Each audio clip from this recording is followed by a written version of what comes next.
Good afternoon, ladies and gentlemen, and welcome to the December 16th, 2020 Pittsburgh Board of Public Education and Pittsburgh Mount Oliver Intermediate Unit virtual legislative session. Would everyone please rise so that we can salute the flag? I pledge allegiance to the flag of the United States of America and to the republic for which it stands, one nation, under God, indivisible, with liberty and justice for all.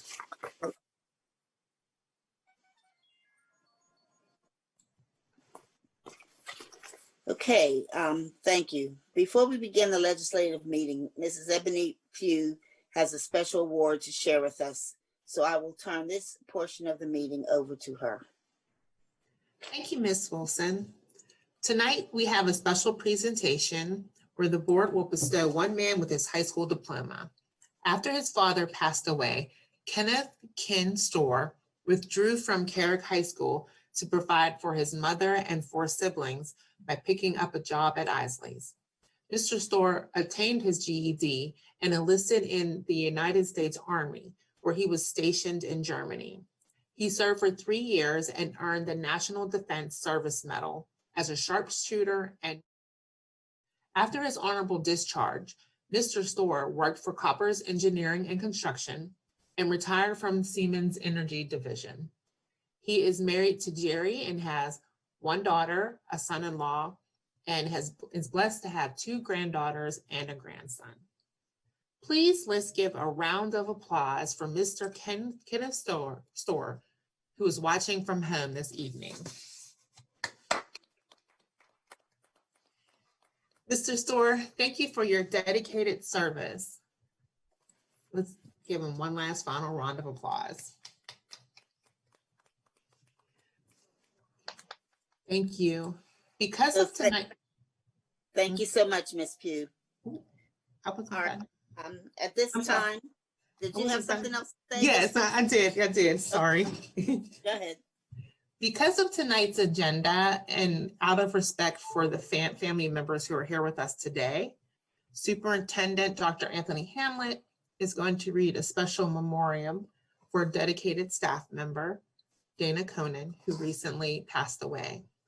The memoriam appears as report number 487030 and will be approved later tonight by the school board of directors.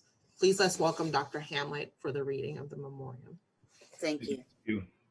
Dear Board of Directors, it is with great sadness that I write to inform you of the death of Ms. Dana Conan, a distinguished 5th grade math teacher at Pittsburgh Westwood Pre-K through 5. Ms. Conan began her career September 1992 with the Pittsburgh Public School District, and after 28 years of service, she departed this life on Monday, November 23rd, 2020.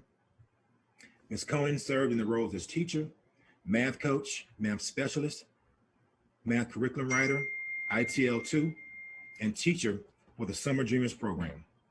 One of the true joys of Ms. Conan's life was her passion for teaching mathematics and science to students. In her leisure time, she was an avid reader, loved watching reality television shows, and spent time sharing her creativity with others through the crafts she made. Ms. Conan was a cherished part of the Westwood staff, students, and community. She was seen as a trusted, knowledgeable, and valued coworker. Coworkers described Ms. Conan as a kind person that always put others' needs first. Ms. Conan was also known for bringing small gifts to people and has touched so many lives. Her many years of experience as a teacher within the Pittsburgh Public Schools were invaluable to all who work with her. Ms. Conan leaves us with many fond memories. Our friend and colleague will truly be missed. Respectively submitted. Thank you so much, Dr. Hamlet. And our best has gone out to the family and to the students and the people that she worked with. It's certainly not a wonderful thing to have to do at this time of the year or ever. All right, we're going to now move on to the meeting. We're going to begin with the Pittsburgh Mount Oliver Intermediate Unit. Mr. Weiss, could we please have a roll call? Carter, Here. Ms. Edwards, Here. Ms. Falls, Present. Mr. Gallagher, Here. Mrs. Harmon, Here. Mrs. Kennedy, Present. Salafaro, Here. Mr. Dean. Mr. Dean. Ms. Wilson, Here. 8 members present. Does anybody know if Mr. Dean is on? I don't see him yet. Okay, 8 present. Thank you, Mr. Weiss. Will board members please turn to the minutes from November 18th, 2020? Are there any corrections, additions, or deletions? All right, hearing none, I'd like to have a motion and second to approve the minutes of the November 18th legislative meeting for the Pittsburgh Mount Oliver Intermediate Unit. Terry, so moved. Second, Devon. Okay, thank you. It's been moved and seconded to approve the minutes. All those, excuse me, all those in favor, please signify by saying aye. Aye. Any opposition? All right, then the minutes stand approved. There are no items for the committee report on education for Pittsburgh Mount Oliver Intermediate this month. The committee report on business finance that includes agenda item 23.01 through 26.01 is before you. Are there any questions or comments that were not answered at agenda review?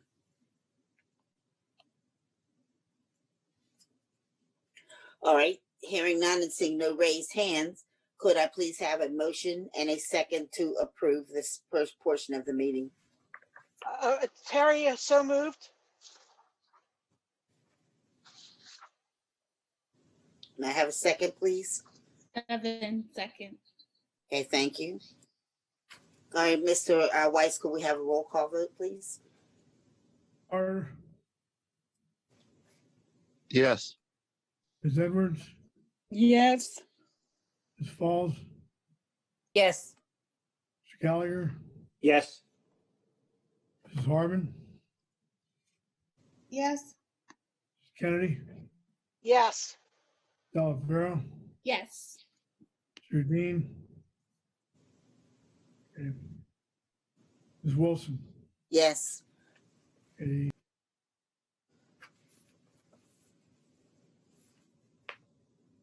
Okay, thank you, Mr. Weiss.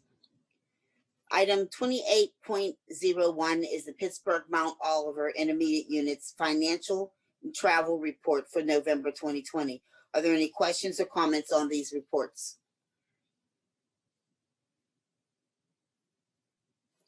All right, if no further comments or questions, I'd like to have a motion and a second to adjourn. So moved. It's Ms. Terry, Falls, second. Ms. Falls and Ms. Kennedy. All those in favor, please signify by saying aye. Aye. Aye. Aye. Any opposition? All right, then the Pittsburgh Mount Oliver Intermediate Unit meeting is adjourned. Thank you very much. Happy holidays. Same to you, Ms. Bear. Happy holidays, Miss Bear. Okay, I'd like to now call the December 16th, 2020 virtual meeting of the Pittsburgh Public Schools to order. Mr. Weiss, may we have a roll call, please? Carter,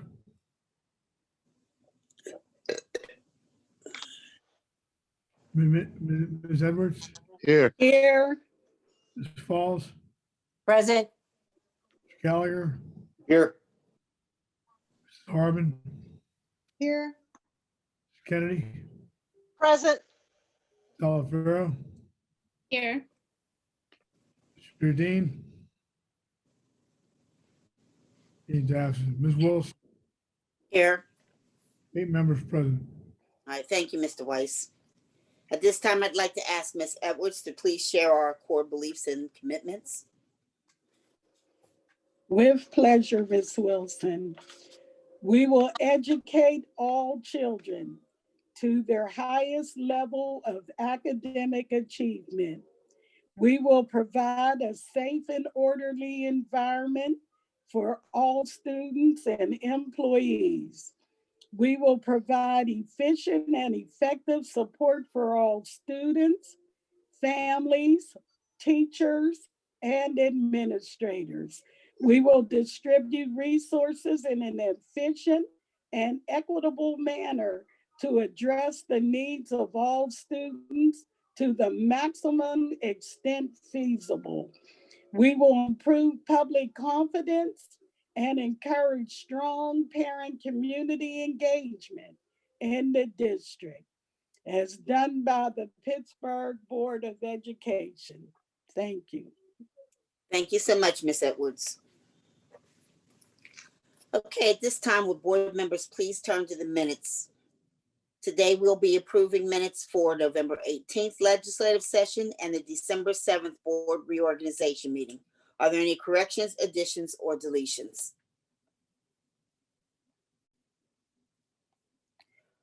Okay, and hearing none,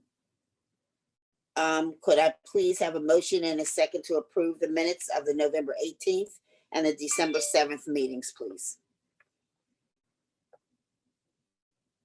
So moved. That's Ms. Second. Fall and Terry, Mrs. second. Mrs. Kennedy. All those in favor, please signify by saying aye. Aye. Any opposed? Then the minutes stand as approved. At this time, I'd like to read the executive session statement. In addition to executive sessions announced at the legislative meeting of November 18th, 2020, the board met virtually in executive sessions on December 3rd, December 9th, and immediately before this legislative meeting to discuss various personnel matters that may include, but are not limited to, administrative vacancies and positions that are opened and closed. The board does not vote at executive sessions. The committee report on education is now before you, submitted by myself, Ms. Sylvia Wilson, chairperson in my committee, which includes Ms. Pamela Harbin and Ms. Devin Telefero. The report includes agenda items 5.01 through 8.27. There were no items pulled for further discussion at agenda review. Are there any questions or comments on the committee report on education at this time that were not answered at agenda review?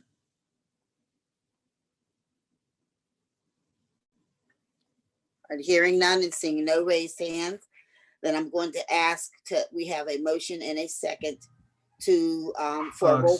Excuse me, Ms. Wilson. I believe there was an item that was on the agenda, and Dr. Netchai can correct me if I'm wrong, that needed to be pulled from the agenda.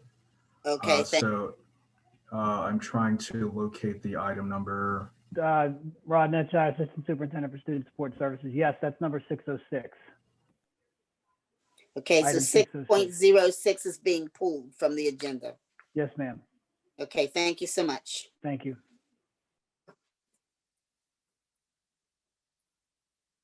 All right. Again, not seeing any raised hand, hearing no other questions or comments, then we'll now move forward again to have a motion and a second for a roll call vote on the committee report on education. So moved, Devin.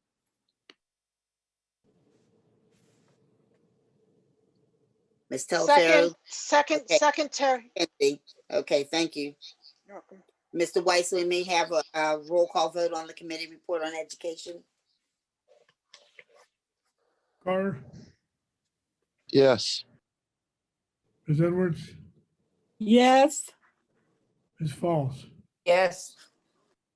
Mr. Gallagher, Yes. Mrs. Harbin, Yes. Mrs. Kennedy, Yes. Telefero, Yes. Ms. Wilson. Yes, Items approved 8-0. thank you, Mr. Weiss. We're now going to move on to the committee report on business and finance that is before you, that has been submitted by Mr. Kevin Carter, chairperson in his committee. The report includes agenda items 10.01 through 12.09. There were no items pulled for further discussion at agenda review. Are there any questions or comments on the committee report on business and finance that at this time that were not answered at agenda review?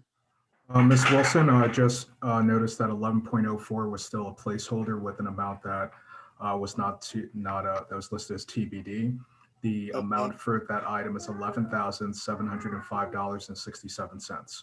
So I'll repeat for 11.04, which is for the payment to the Allegheny County Central Tax Collection Committee.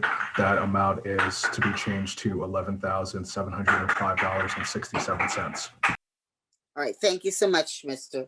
Joseph. All right, again, I see no hands raised. I'm not hearing any. Wait a minute. According to my machine, 1103 is also a placeholder. Still. So 1103 and 1104 were both shown as placeholders.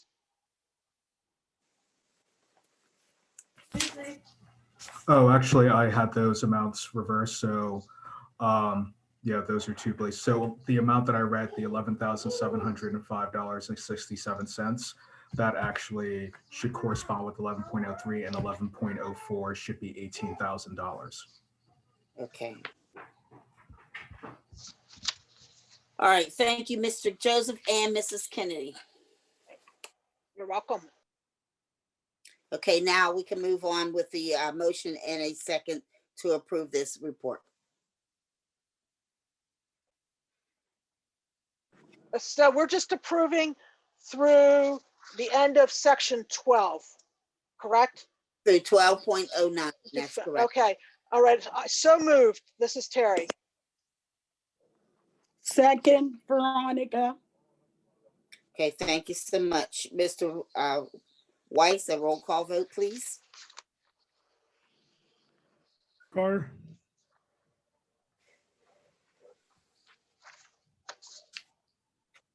Carter, Ms. Edwards, Yes. Ms. Falls, Yes. Mr. Gallagher, Yes. Mrs. Harbin, Yes. Mrs. Kennedy, Yes. Calafaro, Yes. Ms. Wilson. Yes. Ms. Carter, can you vote? Yes. Thank you. Items approved 8-0. Thank you, Mr. Weiss. All right, we're now going to move to the Human Resources Report. Item 13.01, including Addendum B, which is submitted by Mr. Bill Gallagher, chairperson in his committee. Are there any questions or comments on this report? I see Ms. Kennedy has a raised hand. Thank you, Ms. Wilson. This is a really hard report for me because we have to approve the retirement of someone who's not just a good friend, but who I admire greatly in a professional capacity, Dr. David May Stein. I've known Dr. May Stein for over 2 decades. We met because we belonged to the same congregation. He taught my children in religious school. My children attended day camp and he was working at the day camp. So that was yet another interaction. And actually in the middle level grades, he was my son's principal. And then of course I came on the board and we worked together in a different capacity. But it's been, we've had a very good friendship over the years, but these 7 years that I've been on the board with him in various capacities, he was an assistant superintendent when I came on the board. He's been chief of school performance for the last, I don't remember how many years. And I have seen things that I didn't see as a friend and as a parent at a school that he was, for which he was principal. So it's very difficult for me on a personal level to lose someone who I value and respect deeply. On the other hand, Dr. May Stein has to do what he needs to do. And I know he did not make this decision to retire lightly. And as he already knows, because we've talked several times, that I wish him nothing but the best in retirement. And I know he and I will be keeping in touch. But thank you, Dr. May Stein, for all your years of service to our district. Thank you, Ms. Wilson. Thank you, Mrs. Kennedy. Ms. Harbin? Yeah, I just also want to go on record. Congratulations, Dr. May Stein. Enjoy your retirement with your bride and your puppies and your kids. And thank you for everything you did for the district and for having good conversation with me over the years. Thank you. Thank you, Ms. Harbin. And I'm sure those sentiments are being shared by all the board members. But Thank we you. won't all express them at this time, but they're reflected by all of us. All right, I see no other hands raised. So Mr. Weiss, may we have a roll call vote, please, on the Human Resources Report, which does include Addendum B. Carter, Yes. Ms. Edwards, Yes. Ms. Falls, Yes. Mr. Gallagher, Yes.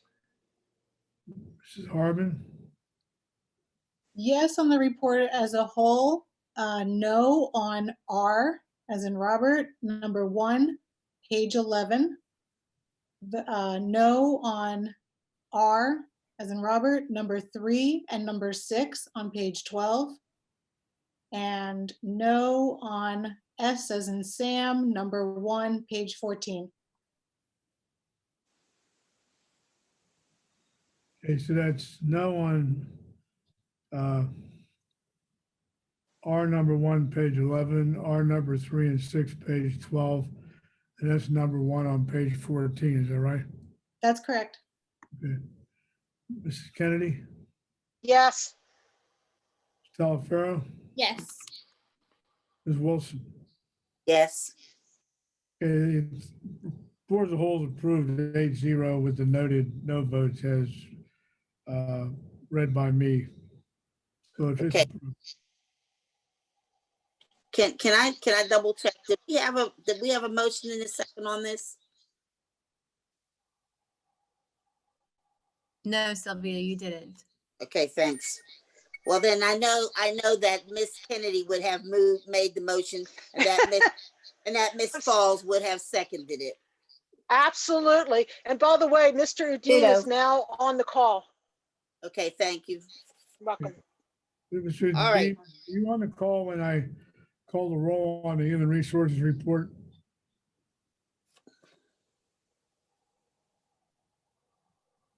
No. Okay. All right, thank you. We're going to move now. Before we move on, we have Dr. Hamlet has some remarks to make at this time. So good evening, board of directors and everyone watching and my administrative staff. Tonight marks our last legislative meeting in 2020. Trust me, I know we all worked hard this year. I think in 2020, we all made some of the hardest decisions for our district, both professionally and personally, than we ever have before. So thank you for your service. Thank you for your commitment. Our families, students, and staff are grateful for your determination. While this may be our last legislative meeting of the year, it most certainly is not the easiest, and I need your help. The 2021 budget before you tonight includes a 2.6% increase to the millage rate. This increase raises the millage rate from 9.95 to 10.21 mills. Given the implications of the economic environment with the COVID-19 pandemic, we understand the impact that a millage rate may have on the finances of our community residents. When it comes to the residents of our community, we are not taking this lightly. 2020 has been more of a difficult year for us than I'd like to admit. And 2021 will be just as much a pivotal year for the financial viability of Pittsburgh Public Schools. We are facing a minimum of the tax increase of a $34.8 million deficit. Without the tax increase, it goes to $39.5 million. In order to reduce this deficit, we will be led to make many, many difficult decisions regarding the programming, services, staffing, and our buildings. So over the next 90 days, we're going to present the board information that will lead to a new Pittsburgh Public Schools. Here we have, these are some of the areas.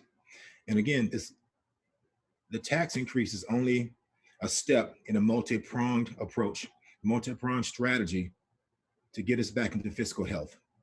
So activities we'll be doing over the course of the next 90 days, proposing a tax increase for 2021 budget year, modernizing the district footprint, aligning resources, additional workforce reductions, increased philanthropic opportunities, and hopefully recapture the wage revenue diverted to the city of Pittsburgh.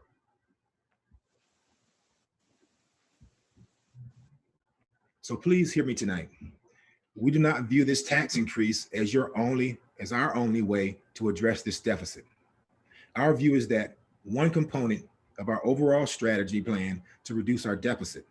This strategy also includes reducing our expenditures. Together as a district, as an administration, as a board, we will need both to eliminate this deficit. The tax increase is the first step, again, in a multi-pronged strategy to improve the financial health of our district. Tonight, I ask you to approve the proposed tax increase in 2021 budget. Furthermore, I ask you for your support and partnership as we develop options and make difficult decisions in the coming months ahead. Thank you.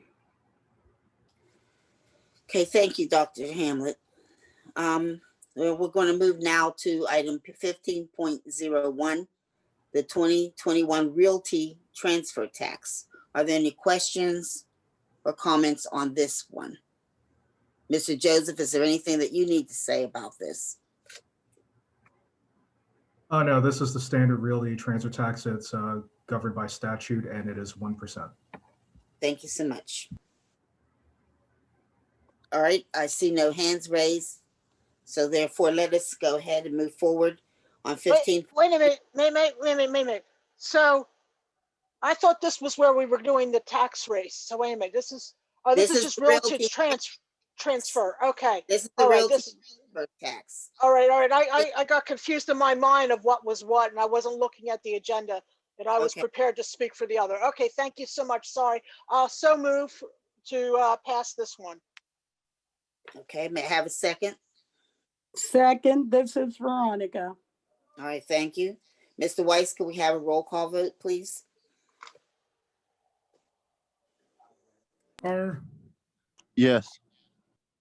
Ms. Edwards, Yes. Ms. Falls, Yes. Mr. Gallagher, Yes. Mrs. Harmon,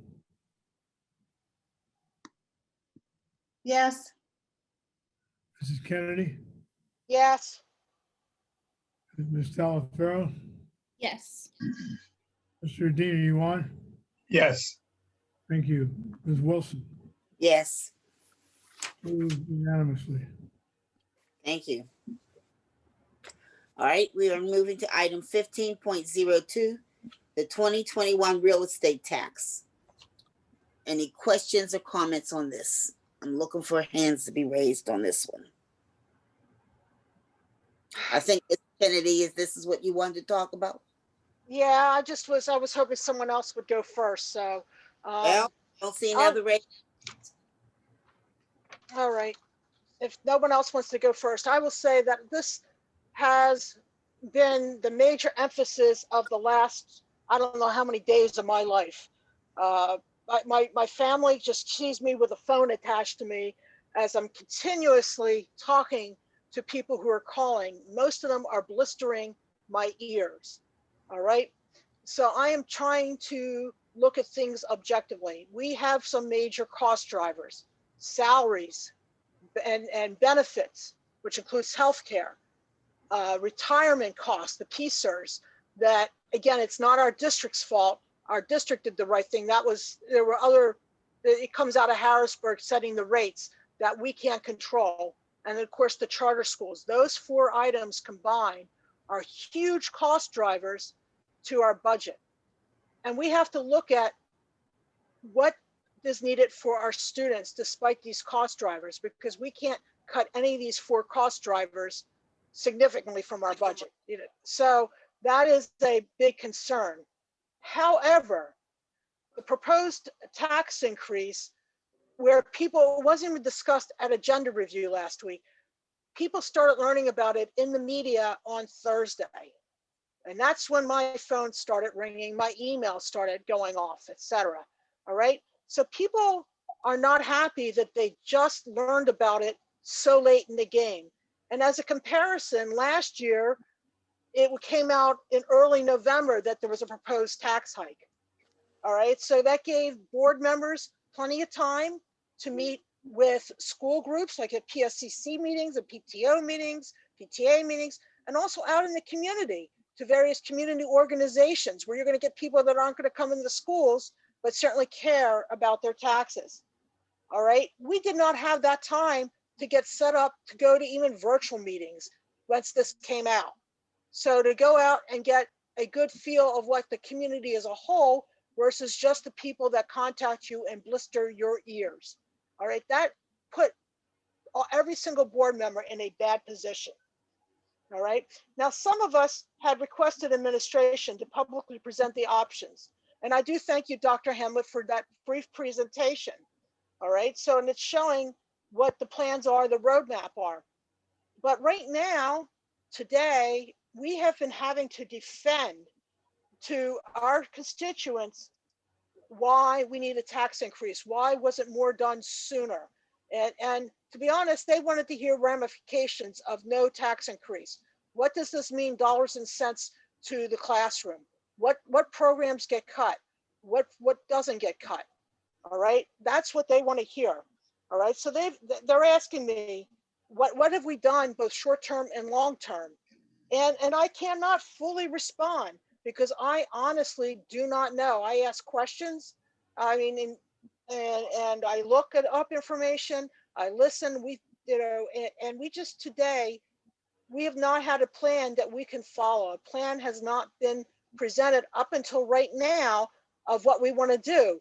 But that's addressing things going forward, not stuff that could have been done prior to today. The other argument we keep hearing from part of the people is, well, the district has the lowest millage rate in the county. And I'm not going to debate that. I hear, yes, that's true. I hear it's not true, but it's immaterial because it is one of the lowest. What is true, however, is just because you move out of the city does not mean your overall expenses go down. So if I was to sell my house and move tomorrow to the suburbs, we have a higher wage tax out in the suburbs. There are other cost drivers out in the suburbs. But to be honest, the people I know that move out of the city, they're not just leaving the city, they're leaving the county. They can go across to Washington County, Westmoreland County, Butler County, Beaver County, and pay a lot less overall in their combined taxes. All right, that's where they're going. They're not just leaving and going to the close suburbs. So it's hard on one hand for me to justify approving a tax increase, and it's hard on the other hand saying, no, we can't do it, because I'm seeing both sides of the argument. And I will say this is one of my most difficult votes, and I want to listen to everybody's comments about where their thoughts are and what they're hearing from their constituents, because I'll be honest, I am really torn on this particular vote. Thank you very much, Ms. Wilson. Thank you, Mrs. Kennedy. Ms. Edwards? Thank you, Ms. Wilson, and thank you, Mrs. Kennedy. You put that very well. For me, it's a little bit more personal. From March of this year till last Saturday, I have delivered boxes of food to people in the community who are Pittsburgh Public School students, but these people could not afford to feed their children. So I step in and I make sure I do what I can as a school board member to make things a little easier for them. For me to go back and say, well, we increase taxes while their children aren't in school and struggle with being on the computers when they're broken, not and unbroken, then it also is a struggle for me. I cannot in good conscience bear a harder burden on these people. That, no, I just can't do that. Thank you for the opportunity to voice my opinion, but it's real. Thank you. Thank you. Are there any other board members that want to speak to this, make comments or questions? I don't see any other raised Yeah, hands. Ms. Wilson, Ms. All Fall. right, go ahead, Ms. Fall. I just like to highlight some of the reasons or ideas that were shared from some of the constituents. And some of us have received some of all of these. But I think some of these things kind of summarize it when it says that many families are struggling with jobs insecurity and loss. Parents are supporting their young children who have been laid off, who are returning back to home from service jobs. Food banks, they're getting slimmer and slimmer. People are just physically, emotionally, and financially strained.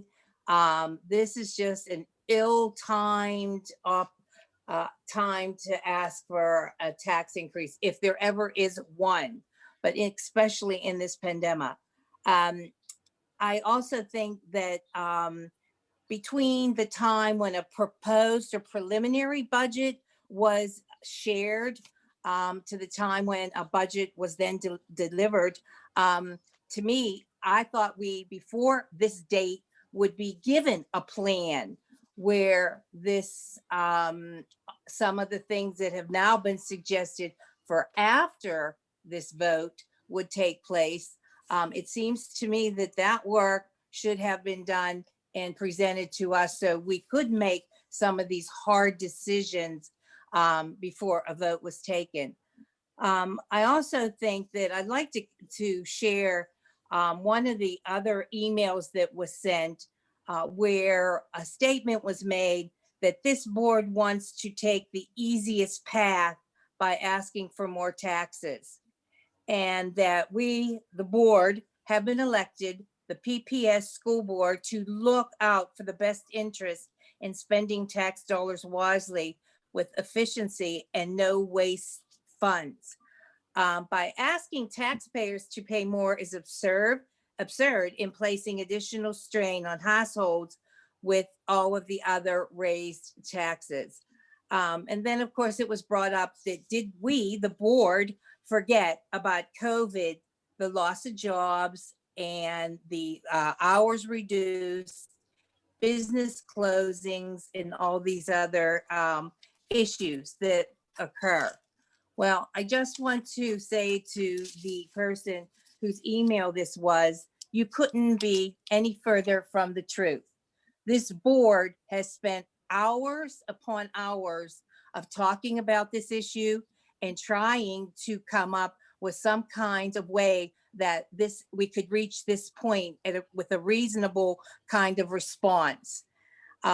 So instead of, and this is a quote, instead of working with the budget by cutting expenses, expenditures, staff, and salaries of all PPS, this board wants to take the easiest path by asking for more taxes from property owners. Wrong again. So I just think that, again, as we are expected, we are elected officials who are responsible to the taxpayers.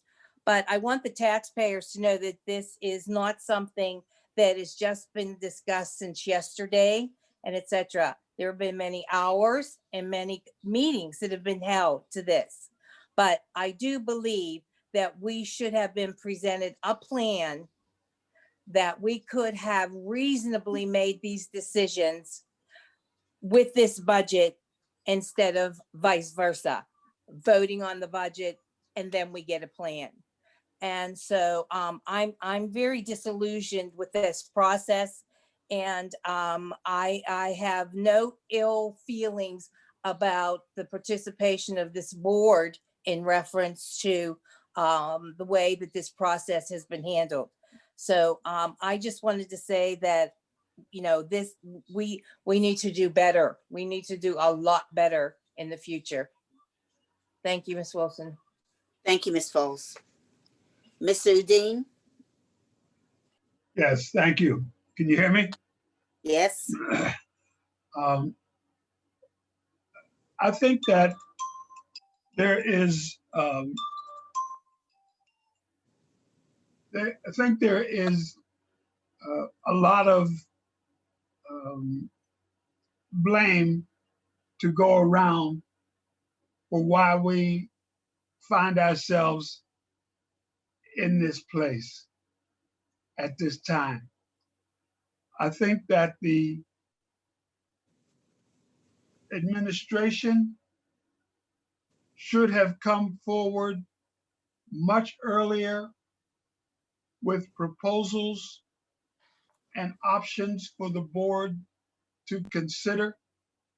And we failed to do that.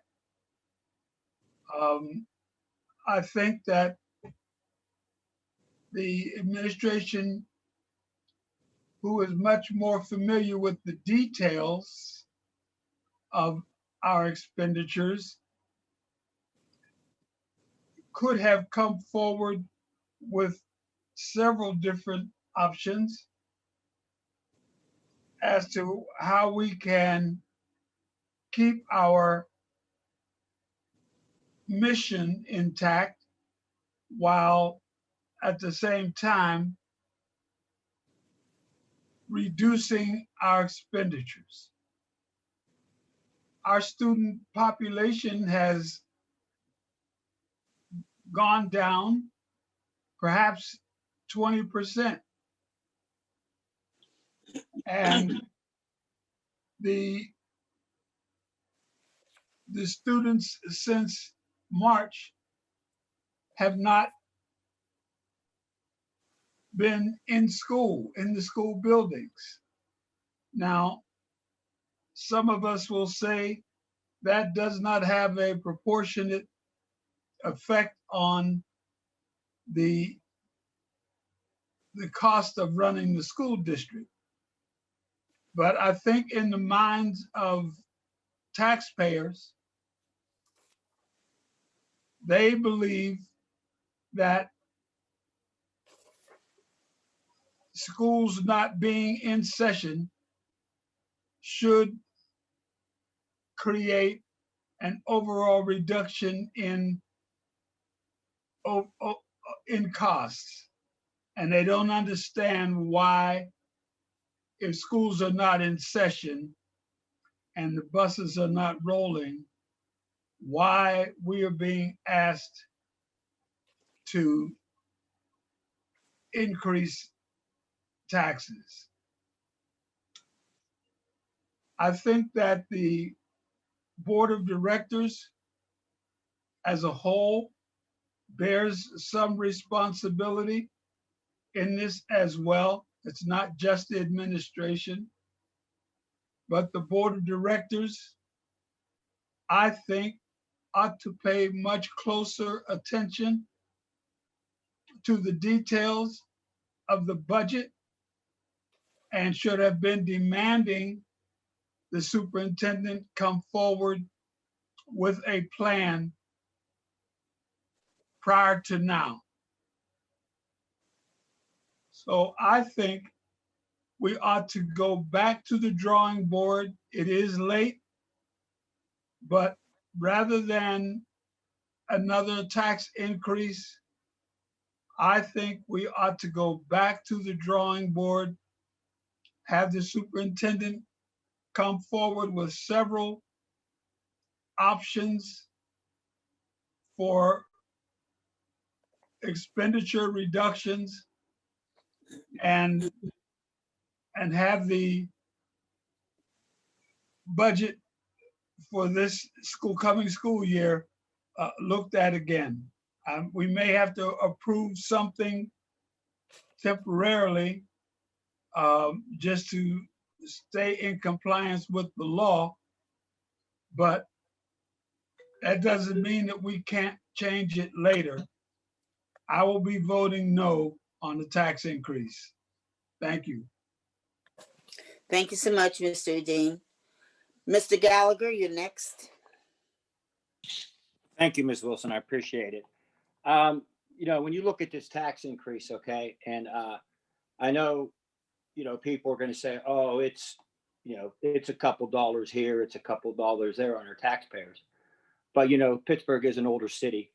I think most people that had their increase in Social Security this year was $18. Also, I'm going to share a story with a very good family friend who works in the service industry, works 3 jobs, and of course, with a shutdown, now works no jobs and is a homeowner. So this tax will directly impact them, and all, you know, has 2 kids with Christmas coming up. As a group, if we look at our school district, okay, you know, we have many talented people here. We have leaders here. It's up to us to figure out how to do this. It's better to affect the group than affect the individuals. And, you know, just if we just look at this like common sense, okay, if anybody's familiar with a 12-step program, okay, if someone has a drinking problem, alcohol problem, they ask you for money. You don't give them money. You say, go to a meeting, go get yourself straight, go get yourself fixed, look at everything you can do to do the right thing. And I don't think we have done this over the course of the year. You know, people keep saying, oh, you know, we should have changed feeder patterns. We should have changed our transportation plan. We should have consolidated schools. We should have looked at this and that, and we didn't. And we didn't. And this past year, we didn't do any of those things and talk about them as a group. And now, you know, hey, it's time. It's time. You know, we cannot be enablers. All right. I know you say $4 million. Every time we bring up a suggestion like, all right, let's go to foundations, let's start this, let's do that. Oh, that's not that much money. Well, you know, we're going to pound individual people for this tax increase. And in good conscience, you cannot do this. I cannot do this in good conscience when I see people struggling, when I have friends that own restaurants that have been closed. I have 2 friends that lost their businesses. I cannot do that. And they're city residents. And we wonder why people want to leave the city. Okay, it's up to us to make this right and come up with a good, solid plan. Then revisit the tax increase next year. You know, we you know, people will say, oh, you didn't increase taxes for a couple of years. Well, that's in the past. This is not the year to increase taxes on the people of Pittsburgh. And we just, you know, we just have to look at the different ways, and this will force us. This will force us to do this. We will see the type of leadership we have throughout the hierarchy of our district, okay? It's up to us to look at this stuff. Let's get more people in front of kids. Let's more people, you know, let's get people out of central administration and in front of kids. Let's do that stuff. And we have to see the leadership. We need everybody to step up to the plate, whether it's the superintendent, the assistant superintendents, the school principals, classroom teachers, ITLs. We need everybody to get on board, because it's, you know, we got to do it, or we're in big trouble. We got to staunch this bleeding. And you know, with this tax increase, I cannot vote for it. Thank you, Ms. Wilson. All right, thank you. Ms. Harbin, you're next. Thank you, Ms. Wilson. I want to start by saying that I agree with Mr. Dean that there's enough blame to go around. And I want to point out that this year, so this whole year that I've been on the board, we've had 7 public meetings where we discussed the budget. And this $34 million deficit was discussed each time. And there was lots of opportunity for board members to bring forth ideas, to ask questions. And I'm disappointed that we didn't do that in any of those meetings.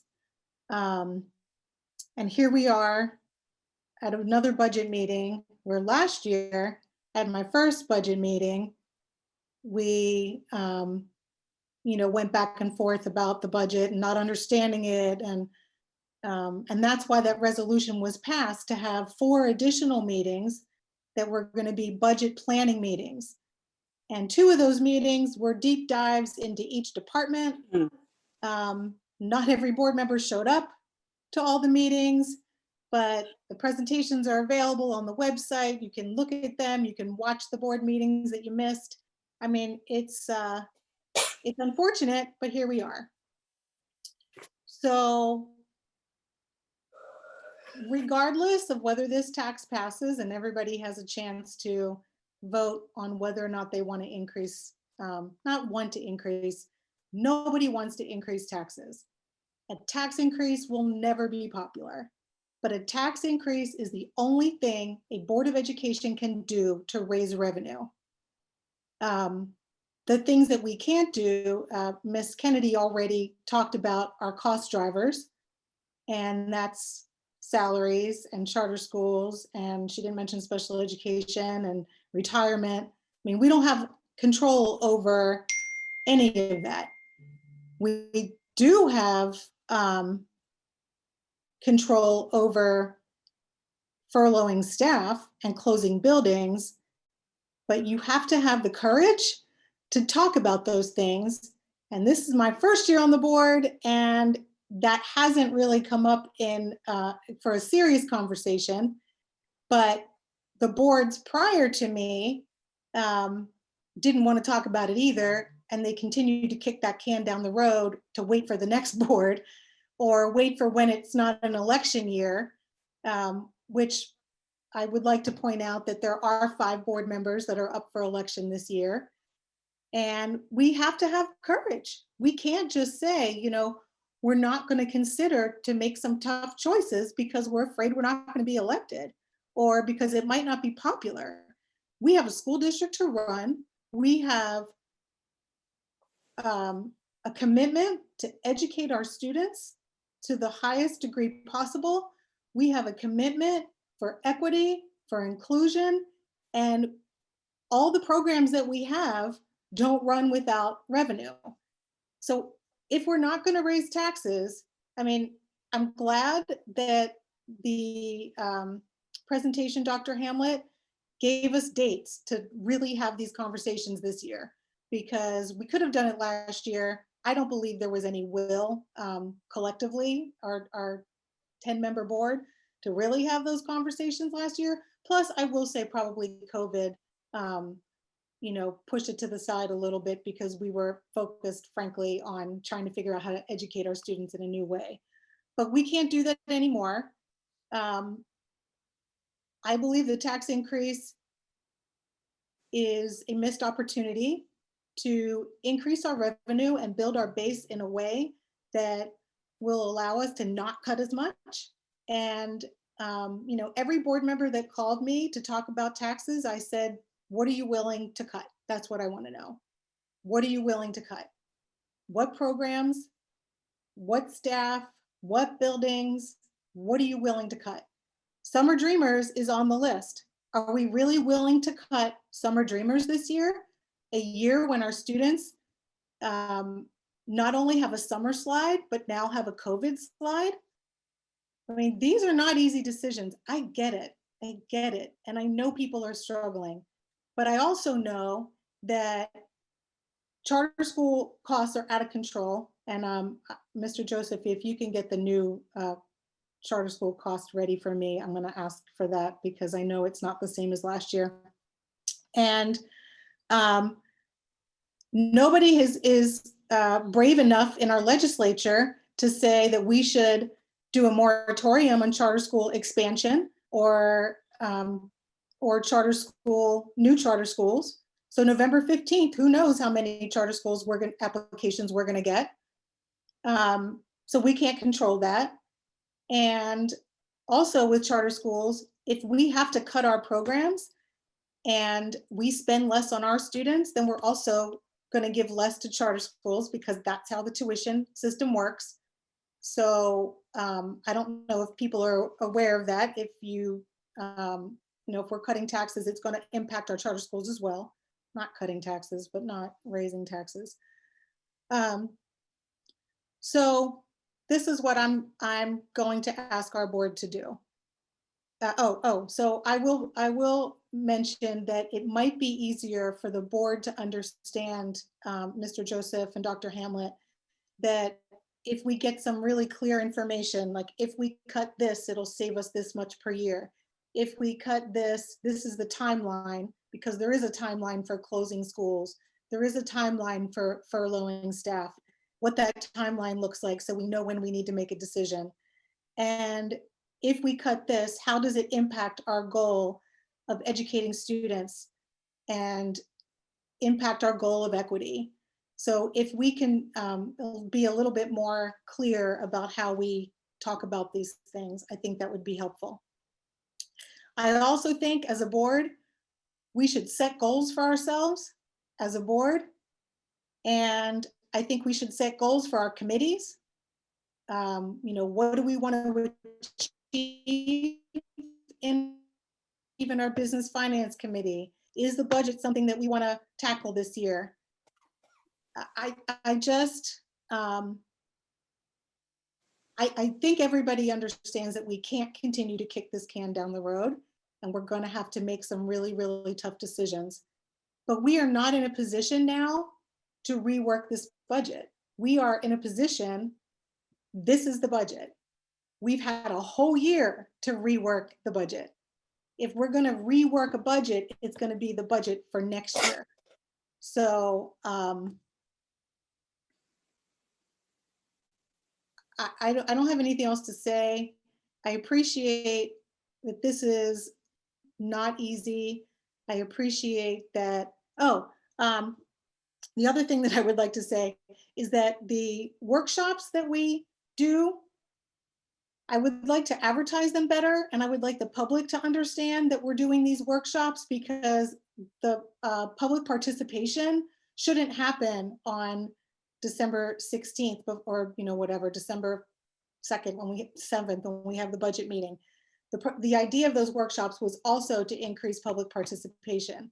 So we can do this better for next year, but this is the budget that we have right now. And my one question, Mr. Joseph, last year, I think it was 102 million in the budget for charter schools. What is it this year? 106 million. 106. So I don't want to say that the tax increase pays for charter schools, but it's pretty much the same amount. I mean, we are faced with rising costs on top of the whole, and revenue that is not increasing. So, or increasing in a very small way. The only thing we have to do is our tax rate. And that's all I have to say. Thank you. Thank you, Ms. Harbin. Ms. Telefaro. Thank you, Ms. Wilson. I think Ms. Harbin, I want to echo a lot of what Ms. Harbin just shared. But as I'm thinking through, this moment and this this tax increase, this budget, this pandemic,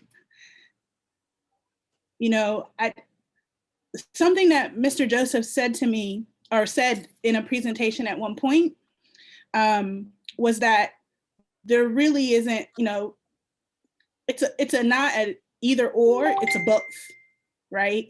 So it's not just this 2.6% increase in taxes, but it's also the hard decisions that are going to come, job furloughs, school closures or downsizing buildings, cutting programming, and the program that always comes up on the chopping block first is Summer Dreamers. But, I think, what are some of the programs that are most beneficial to our students?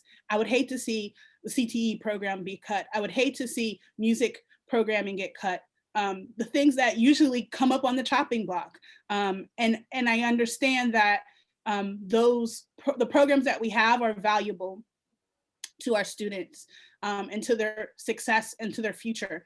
And so, in a perfect world, when we're asking, in our and our constituents are asking for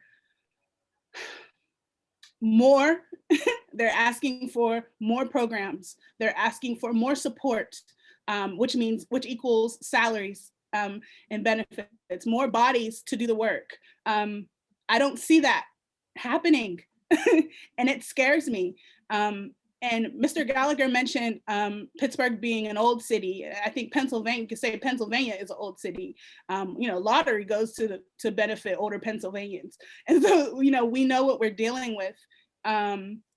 But I can't help but to think that, we're in a decision-making space where we're talking about our future, the future generation. And we've already made it difficult for them, with this pandemic and how we've been able to educate or not educate all of our children during this time. Because we know that virtual education isn't beneficial for everybody. We know the benefits of in-person learning. And so this year has not been, kind to us. But I think of what's to come, because even with a tax increase, we still have a $34.8 million deficit that we have to get out of. And so what will come to that? Some of the things that come to mind, and maybe we need to consider, do we consider a freeze or a moratorium on non-essential overtime? We've paid, staff overtime for a lot of different things. Should we consider that being not an option anymore? Should we consider, getting rid of things like ALICE training? This has come up in conversation a lot. ALICE training, where we do need some type of emergency response training, absolutely, but does it need to be ALICE? Could we spend different that way? And could we not spend money on things that don't align with our values? I think that's a strong consideration that we really need to make. Do we freeze hiring in departments? I think that's going to be a real conversation that, there's departments where we're already talking about, is this a necessity? Do we need to do things different? Can we do things differently? Can we have more effective roles in our district? And so these are the things that, are on my mind and on my heart when I'm sitting here making this decision tonight, that I know that it's going to impact the future. And so, I think I keep coming back to the sins of our past, the board members before me that made a decision for 5 years straight not to increase taxes. And now here we are. Last year it was the parks tax, we couldn't do it. This year it's a pandemic, we can't do it. What's it going to be? I mean, nobody ever wants their taxes raised. And we are not exempt from that. We live in the city. We are affected. Each one of us are on this call are affected by this increase. And so it's a reality for everybody. And sorry, usually my phone's on vibrate. So with that, it really does pull me back to that first thing that I said, that it's not an either or, it's a both. And it has to be a both, and it has to be a both until we figure this out. And it's not going to be easy, and we don't want to make difficult decisions. And like Ms. Harbin said, we've had 7 additional meetings, or 7 meetings, 4 additional ones that we did account for to talk about this. And now we're waiting to challenge and push back and say, do we need to? Let's take a time to look at it. The time is already presented to us, and we didn't utilize it. So let this be a lesson learned for the future, for the coming year, in a year where, our board may look completely different. Reality, our board, 5 different people could be sitting here this time next year. And so there's going to be a lot of transition. There's a lot of transition in staff. We're going to have to do things differently. And if each of us aren't ready to make that commitment to say, we're going to have to do this differently, and here's the work that it's going to take, then I don't know what to say. But I believe that, my goal is and always is to be the voice of the people, but it also is to be able to make an educated decision in this moment with all of the factors in mind, both the voice of the people and the reality that we're faced with. And so this decision, whatever is made by me or anybody else, like, you know, we'll be there and we'll be doing whatever it needs to take to do it together to fix what's right for the future generation that we will benefit from someday. So with that, you know, I want to be able to go into this new year as a board director and as a representative in District 2, creating more opportunities, even if they're not given to us, to have these conversations earlier. I want to be able to establish office hours and times where people can bring their concerns and their ideas about budgeting and things like that beforehand. I think as a board member, we have to do the additional work that may not always exist for us. And so that is what I'm committed to doing. And that is, you know, what I'll be able to commit to do over the next 3 years, is making sure that I'm doing my part in creating space and opportunity for the public to speak or ask questions or work together to create ideas and vision of what we're going to have to do to move forward for our children. So with that, thank you, Ms. Wilson. Thank you, Ms. Telefair. Ms. Falls. Thank you, Ms. Wilson. I want to respond to a couple of statements that I've just heard. And several meetings now, I've heard Ms. Harbin say that she's disappointed, that she is not wanting to, you know, give blame to anyone, and that's exactly right. This isn't about blame, but this is not recently that this discussion has been asked to be held. You can go back into previous meetings with an empty table, and let's start from the ground up and talk about relocation, to talk about redistricting, how many enrollments, how many programs. I asked that to be done many months ago and have continued to ask for that. So this is not something that has just occurred recently. I know there have been other board members who have also asked for pieces of this as well, so that this could be a really informed decision-making process. However, it is not up to us to say whether there should be freezes, whether there should be schools closed down. We should not be doing the work that several of the board members have mentioned. The plan should come from central administration to us so that we could talk about it and decide if this was a reasonable thing to do.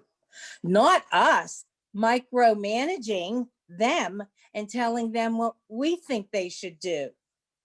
So this has been amiss for quite a few months now. It has not just happened recently.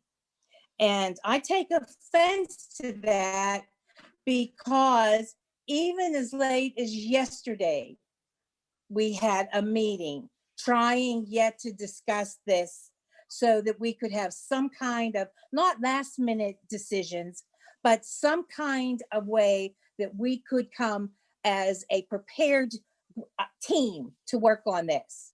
So I take much hearting feelings that the fact is being presented are not true. They are not true. And also, I agree that this is not going to be an easy decision. That was, again, my opening remarks time and time again. So please do not let the public feel that the information you are providing out there is correct, because it is not. And I will work with anyone in any time so that we can try to do this for the betterment of the students and the district and teachers and everyone. However, this has not been a 23-hour meeting to try to fix this. And if so many people have so many ideas, what plans have other people put forward? Have there been plans given? If you think that these are some of the things that should have been done, did you present them to the board? Did you present them to administration? So let's be very careful of what we're saying about each other's approach. Thank you, Ms. Wilson. Thank you. Mrs. Kennedy.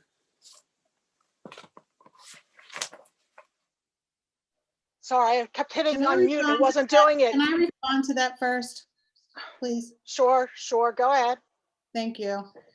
Ms. Falls, when I started, I said there's plenty of blame to go around, and I included myself.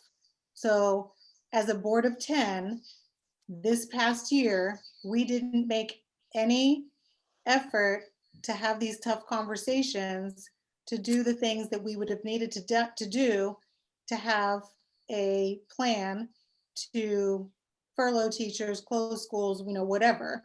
We didn't do that as a board. I wasn't giving blame to anybody. I was just saying that there's enough blame to go around and we need to do better, because here we are on the budget voting day again, trying to say, oh no, what are we going to do? It's the, oh no, what are we going to do should be for your budget next year.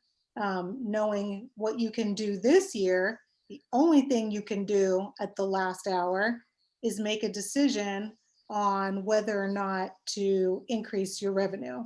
So, when I said that, I didn't mean to offend anybody. I was just pointing out that there's plenty of blame to go around,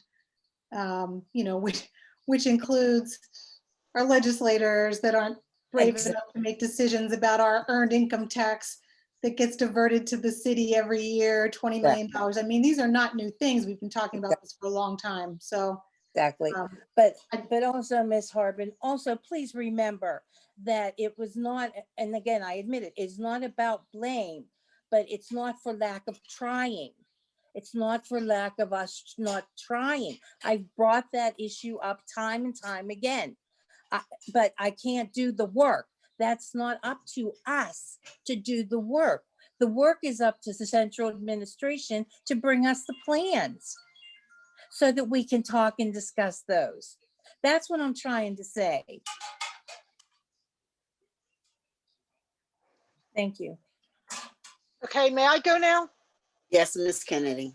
Okay, thank you. So in response to some of this, some of us, when we came on the board, we started asking the then administration, and we continued when Dr. Hamlet came on, about revisiting the feeder patterns.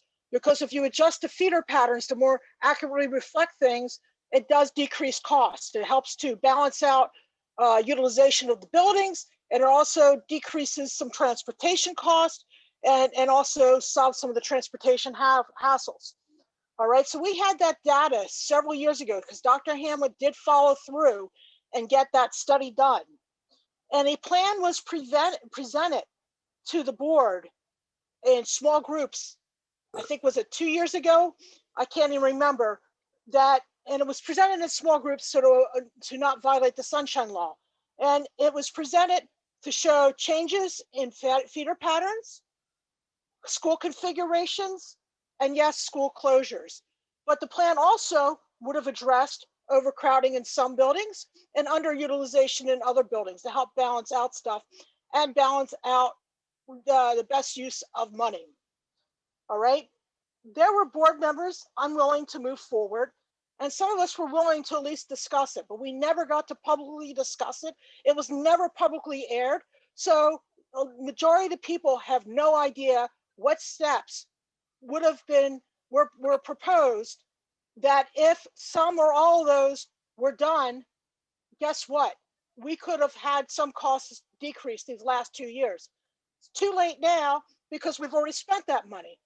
But the problem is the hard decisions were asked, and there were board members that absolutely refused to consider it. So Dr. Hamlet pulled back. That was my view on it. I was looking, I certainly was willing to have a public discussion because I thought it was warranted. Yeah, as has been said, it's not an easy decision to lay off staff. It is not an easy decision to close a school. Heck, my first meeting on the board, we voted to reopen a school that the previous board wanted to close. But no matter what we want to do, what our desires and what we have to do aren't always the same thing. And had we had those hard discussions, we might not be where we are now. I'm not saying we would not still be in the hole, but to have people think that we did absolutely nothing, we looked at absolutely nothing, is 100% wrong. Now, that said, like I said in my earlier remarks, I think we should have had a plan presented to the board and to the public earlier about what are the options to address the deficit this year. Not just not the plan that we got tonight, because that's not helping today with the expenses. It will help the future, but it's really not going to help a lot with the expenses, because by the time a lot of that stuff can be implemented, we're going to be more than halfway through this fiscal year. So, it costs money to save money, but the payoff is also not immediately there. It's not like we can vote today to close a school tomorrow. That can't happen. All right. And it would be wrong to do that without public input. But the reality has it, the hard cost saving measures take time to have payback in the budget. And we have to do the hard thing. We don't have to like what we're doing. But part of the hard thing is also looking at the impact to our constituents. The folks that told me last year they couldn't afford on their fixed incomes to pay an increase of taxes, which we then voted for 50% of what was requested, they're not going to have an easier time this year to vote for it. All right. So on the other hand, the constituents that can afford it, that's great, but not everybody can. And whether you're an owner or a renter, you're going to be affected by the tax increase, because if you rent, for the most part, it's going to come up in your next rent increase, unless you're maybe in a 400 unit complex and it's so little. All right. But for almost every single one is going to be hit by this. We heard Mr. Gallagher talk about friends who've had to close their businesses. We all know people that have had a decrease in income. All right. We know a lot of people who are struggling. We see the lines for the food distributions where they're not even, they stop going by, do you qualify based on income, this or that? People just line up and stuff is put in their trunks. This is the holiday season, and it hurts to know that people need so much help. And it is just hard. I mean, I want to cry right now, to be honest. I don't know how else to express my feelings of frustration, but I am frustrated. Thank you very much. Certainly, thank you. Mr. Udine. Mr. Udine. Thank you, Ms. Wilson. If most board members have expressed their most urgent thoughts about this, I want to introduce a way to go forward.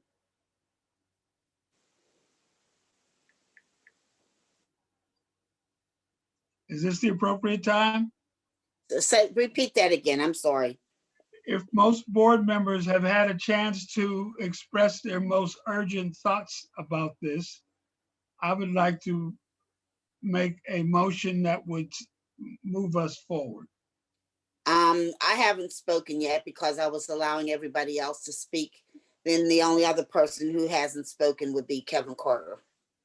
And he has not raised his hand, but I was waiting for others to speak. Whenever it's the appropriate time, please let me know. All right, I'm not going to make any long comments, but I was going to make a few. All right, I just wanted to point out that last year when we had an opportunity to have a modest tax increase, there were a lot of people who fought against it. We ended up with a small increase. It certainly would have helped if what had been recommended last year had gone through. No one knew about COVID at that time. We've had expenses this year, some of which we've been able to recoup through the CARES programs and the COVID funding. We've been able to recoup some, but some not. All the expenses we've had to do to become a one-to-one school district, all those costs, we got some funding for that, but a lot of funding had to come from the district also. It's a cost that we had not expected. We do know that there's a possibility of furloughs. We know there's a possibility of cutting programs.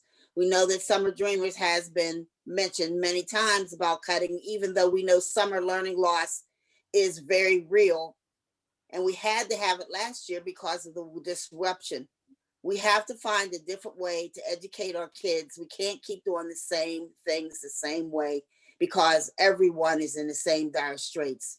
As Ms. Harbor mentioned, the only way we have revenue is through the taxing body. We don't get money from any other source.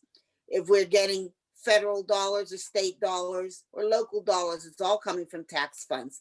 We do have some people who help us in certain programs, like some of the foundations will fund this or that, but it's not a certain any kind of a revenue stream that we can support large programs. I'd like to remind people that at one time we had nurses that shared so many students. So you may have had a nurse that covered 2 or 3 buildings. Parents wanted and insisted that we have a nurse at every building. I knew at that time the cost of having a nurse at every building, but that is exactly what happened. The nurse has been assigned to every building. That is a cost that is not reimbursed by anything else. We wanted to make sure that there were libraries in our schools. We had libraries in every school before. And then all of a sudden, some of our libraries disappeared, basically because of personnel cuts. They actually cut librarians so that there was no librarian to have a library for. Where those schools had no librarian, books disappeared. And nobody know what happens to those books. That's a cost for the books, a cost for the librarian if we put one in. So librarian were put back in. We've lost in the arts, we lost in musical programming and drama and so many of that, the arts department that we've lost, and we're trying to get that back because these are the things that kids need as a well-rounded education. We sometimes lose it in our sports. We want sports. Everybody is hollering. They want their kids to be involved, but it all has a cost. It all has a cost. We all have an obligation to teach our children and to provide an education at best. Everybody comes and they want this and they want this program. They want this additional, they want that. It all comes with a cost. The only way we can get the additional dollars or any dollars whatsoever is by raising taxes, because that's the only source we have, the only revenue we have. We already know that there are many positions that are open right now that are not being opened. They're staying vacant. We are not hiring people for those positions because we already realize that we can't fund them without cutting programs in the schools. It's a very difficult situation, absolutely. That's why when, we've had a lot of discussions, we've talked about schools that have millions of dollars of repairs. And we know that as long as we have children in those schools, we have an obligation to make those repairs. But we have to decide if we're going to do that or make the hard decision to close those schools and not spend those millions of dollars to repair those schools, because those kids could obviously be reallocated somewhere else. So these are never easy decisions, and it certainly isn't something that just was discussed now. Many of these things have been talked about all through this past year. So, but the problem is we must pass a budget by December 31st because that's what we have to do. And it's why sometimes it seems like decisions are being made at the last minute, but it isn't the last minute. These are things that have been discussed and worked on all year, but very intensely since August. It's just that COVID sort of took us off the topic in many ways, but it is certainly something that has to be a hard decision for all of us to make. And yes, we do represent the citizens, but we also have an obligation of educating our kids. So at this time, I'm going to stop my comments. Mr. Udine, we'll listen to what your motion is at this time. Thank you. Let me start with what we cannot do. We cannot pass a deficit budget.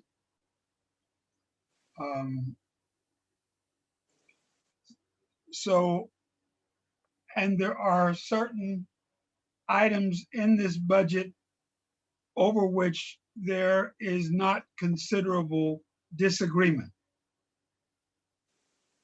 I propose that we pass the items for which there is not disagreement.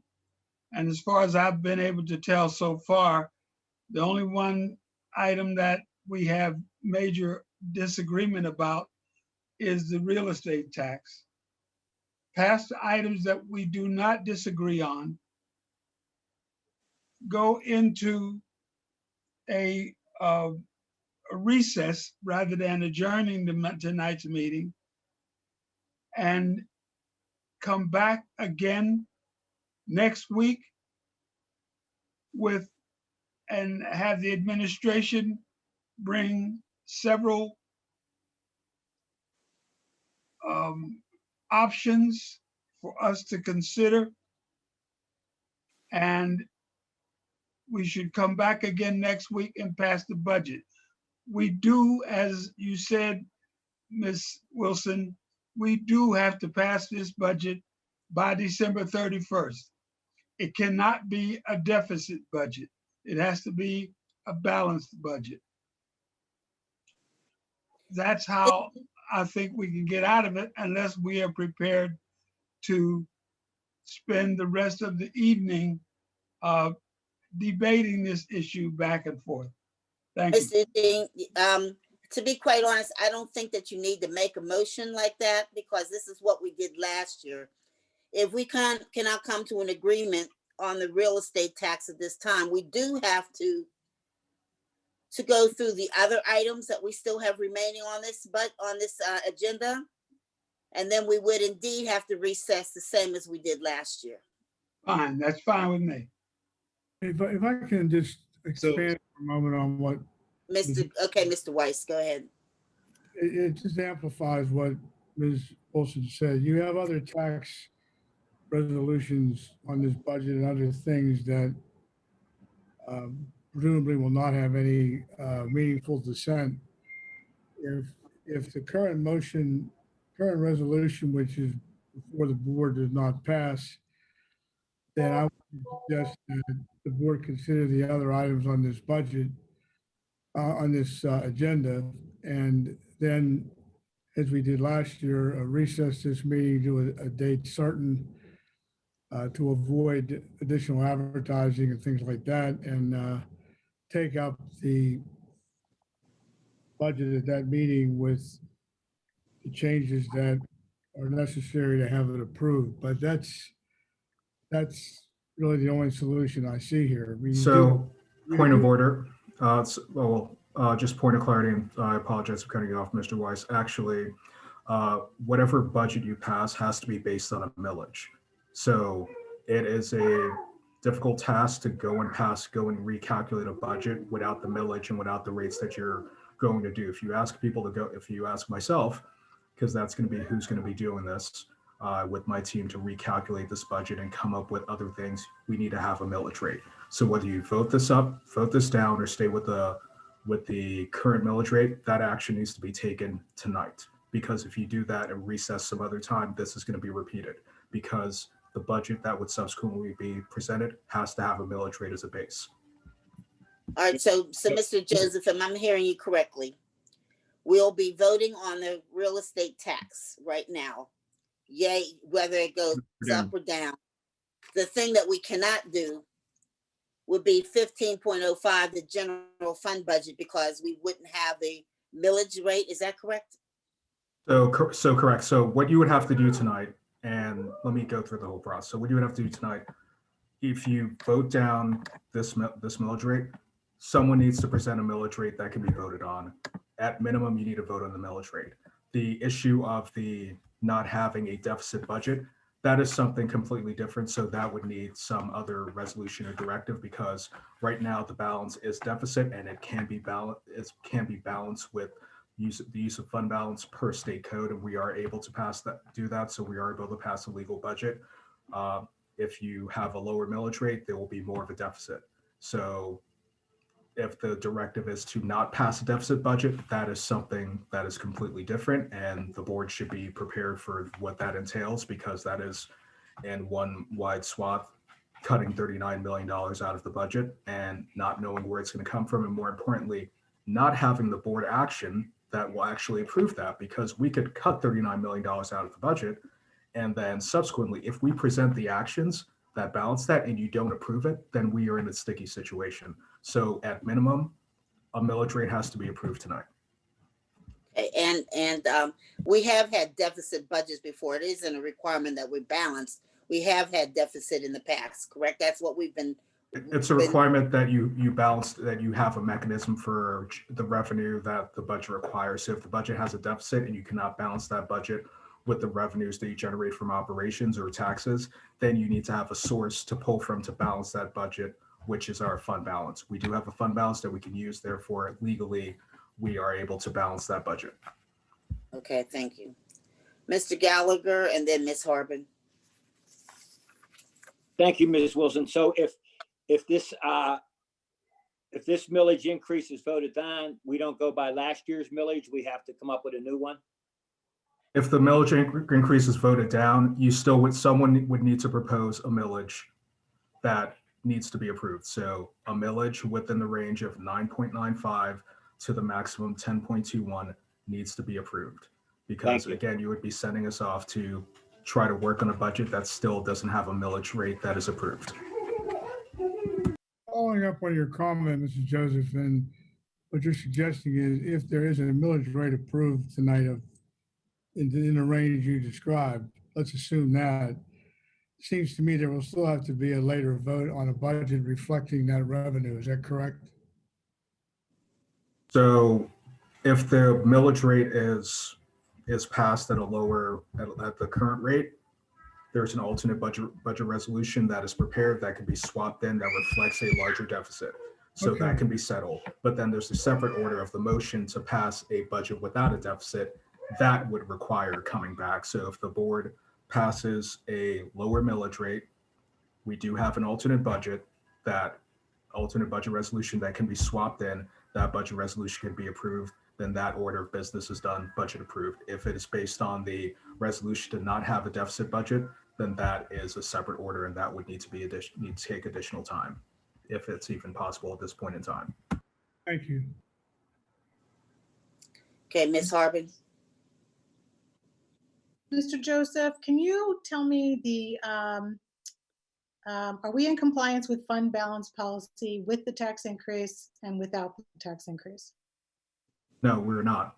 And those items were presented very routinely at the beginning of the year, telling us that we would not. So at the end of this year, we would be in fund balance compliance, but projections for the 2021 budget at the end of that year, we would not be in fund balance compliance. So that was already part of the budget presentations that we provided in the forecast that were provided to the board. I knew that. I just wanted to say it for the public. But are we in, I mean, what would happen if we didn't pass the tax increase? Are we at risk of state takeover, that kind of thing? Is it that bad? So we would still have funding to fund our operations. We would still have fund balance in the bank. A total fund balance would be positive. We just wouldn't have a unassigned fund balance that would meet the fund balance policy. Thank you. Mr. Gallagher, is your hand still up? No. Okay, thank you. Thank you. All right. If there's no further questions, can we have a motion and a second on the roll call vote on the 2021 real estate tax? Just as it is, Miss Wilson, excuse me, just as it Right. is. Right now, it's what's been presented unless somebody has a motion to present Okay. something. Okay, I just wanted to be clear. Thank you. We have a resolution here, so this has to be a motion and a second on this one. Now, if there is no motion or second, then we have to proceed accordingly. But for right now, the resolution before you has the millage of 10.21 mils. So moved. That's what I was trying to say. It's been moved by Ms. Telefaro. Do we have a second? Ms. Harbin, I'll second. Okay, thank you. Point All of right. order. Go Point of ahead. order. If Yes. this, Mr. Weiss, if this motion is voted down, do we automatically fall back to the fund balance alternative? Or does someone have to make a motion before we, this evening, to use the fund balance until we pass something different? So, Mr. Weiss, you can answer that, or unless you want me to jump into, because I think there's one procedural step that's missing, that if this motion doesn't pass, then someone still needs to present a millage rate that needs to be voted on. That's what I. Yeah, so before we even go on to vote it to how we handle the budget, in terms of the actual budget that gets approved, this millage rate, in addition to the earned income, needs to be approved. That is correct. The board has to approve a millage rate before it approves a budget. And the millage rate range is from 9 point what to 10 point what? 9.95 is your current millage rate, 10.21 is your millage rate up to the 2.6% Act 1 index. Thank you. Certainly. All right, Mr. Weiss, I think we're ready. We have a motion on the current 10.21, a motion and a second, so we can have a roll call vote. Carter, And just, I was going to say, to make it clear, if this goes down, then we still have to have a motion with a millage rate if this goes down. All right, go ahead. Sorry, Mr. Weiss. that's fine. Mr. Carter,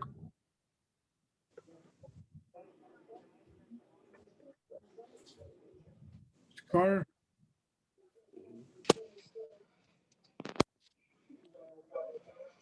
Ms. Edwards, No.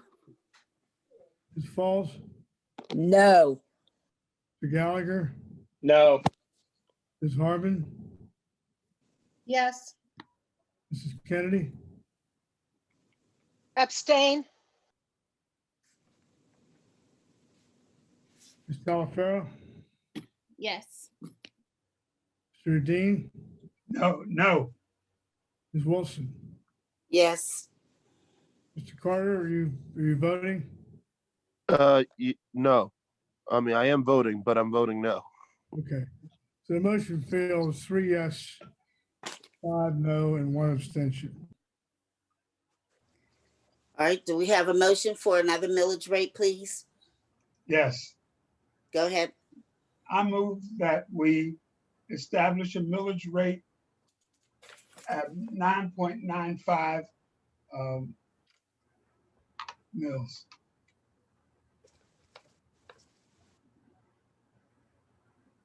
Can we I'll have a, second that. who seconded that? Carter. Okay, thank you. All right, Mr. Weiss.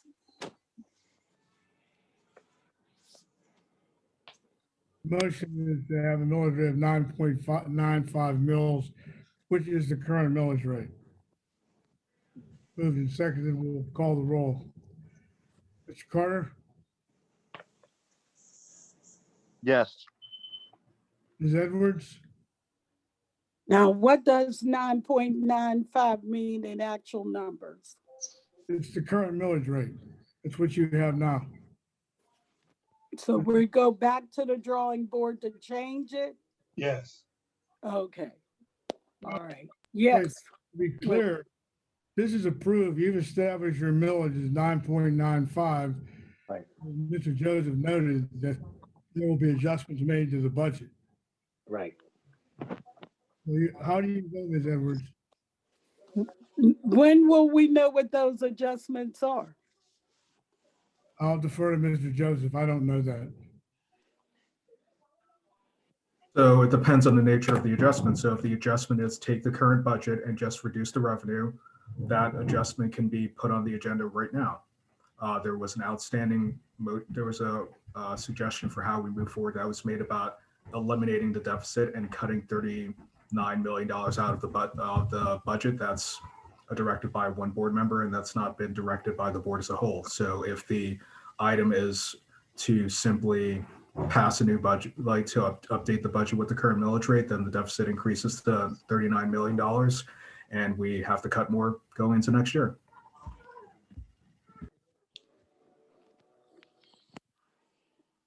So does that mean we are going to go back to the drawing board, or it will settle it?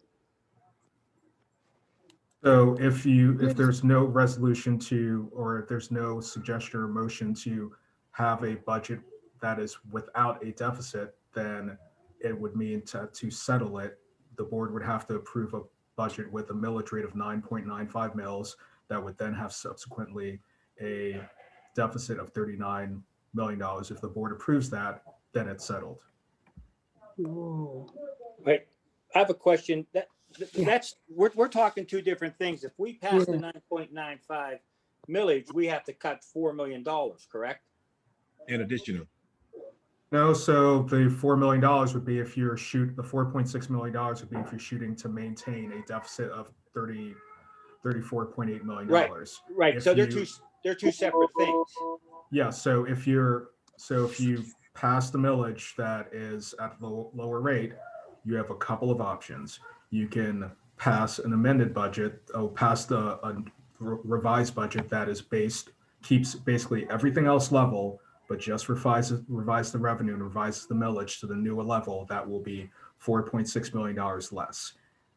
So that's one option. The other option is to revise the budget or some shape or form to hit some target that has yet to be determined. So whether that is X amount less, or like $4 million less, or if that's $5 million less, or if that's $39 million less, that's yet to be determined. So the only thing that you can solve, frankly, tonight is passing a budget that has a higher deficit that keeps everything else constant. Right. Okay. So, Mr. Udine, are you going to put that motion forward after this vote? Yes. Okay. Thank you.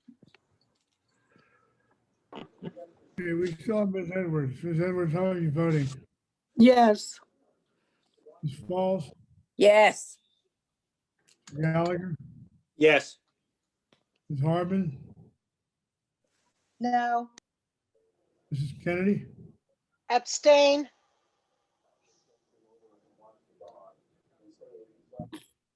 Stella Farrell, No.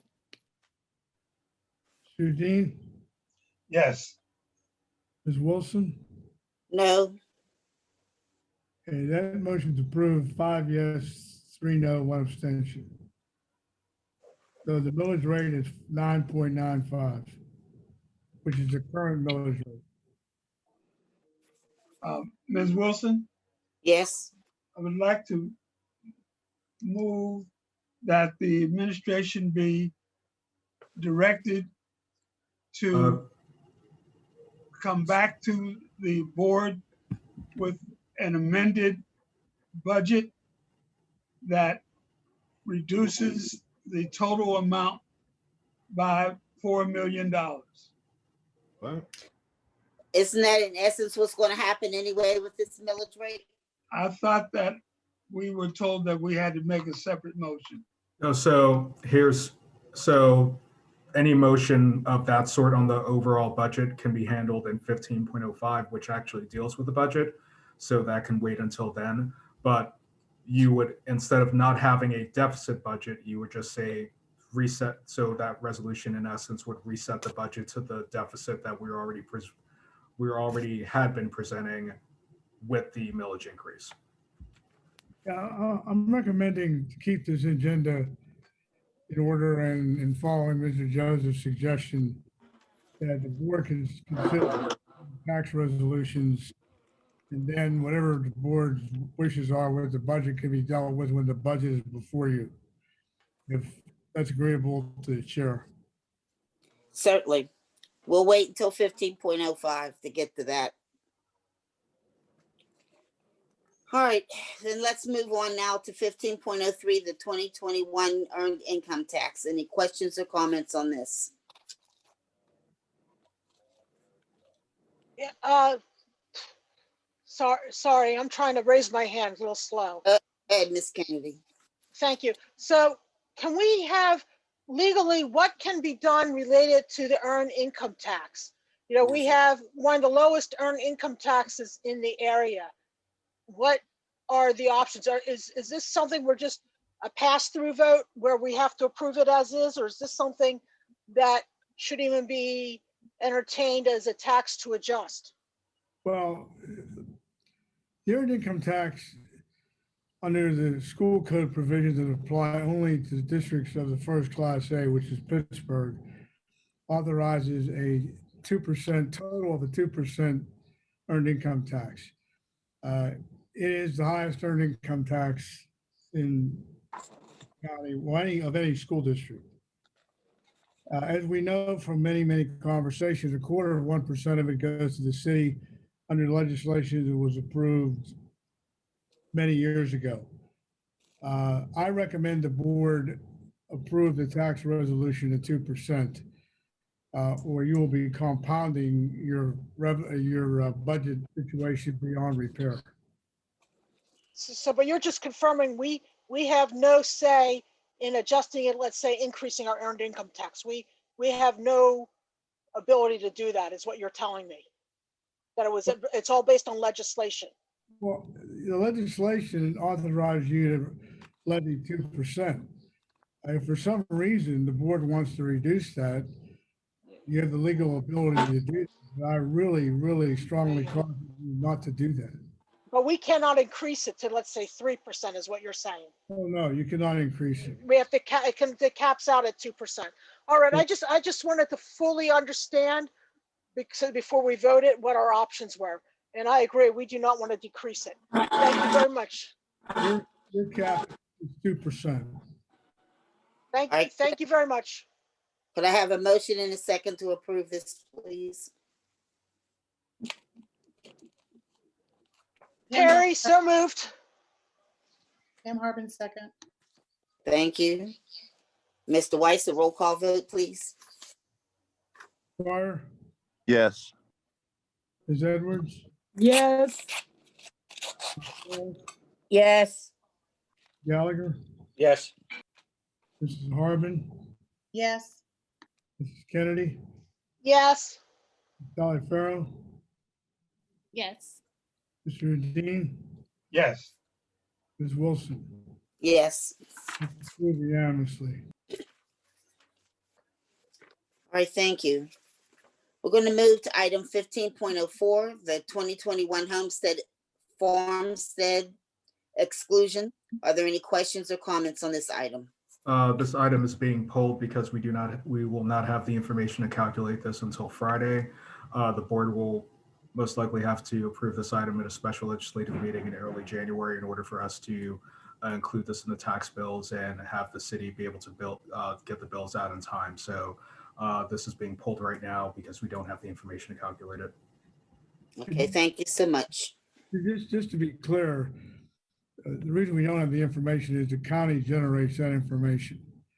That has nothing to do with our departments here. So because this meeting is earlier than past years, and they will not have the numbers until I think the 18th at the earliest. That's correct. There's a reason for this. All right, thank you. All right, we're moving now to 15.05, the 2021 general fund budget. Questions or comments on this? I believe this is where this is supposed to take some action here. So this item would need to be amended to reflect a lower millage rate, and if, or based on whatever, what action the board chooses to take at this point in time in terms of an amendment or resolution directing something. Okay, thank you.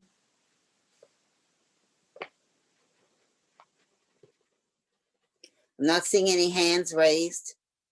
Does anyone have questions or comments? Motion, I was trying to get All right, muted. go ahead, Sala, go ahead. Thank you. I just want to make a motion to amend the general fund budget to reduce the total amount by $4 million so that we are in compliance with the current millage rate. So just for everyone's clarity, the proposed budget, initial proposed budget, 2021 budget, had a deficit of $34.8 million. With this new millage rate now and the subsequent votes, now we're back up an additional 4 million. So now our deficit is at $39.5 million, just to be clear. Well, guess you'll have. Oops. False. I see your hand raised. Is there a second to the motion? Oh, sorry. You're right. Sala made the motion. Do we have a second?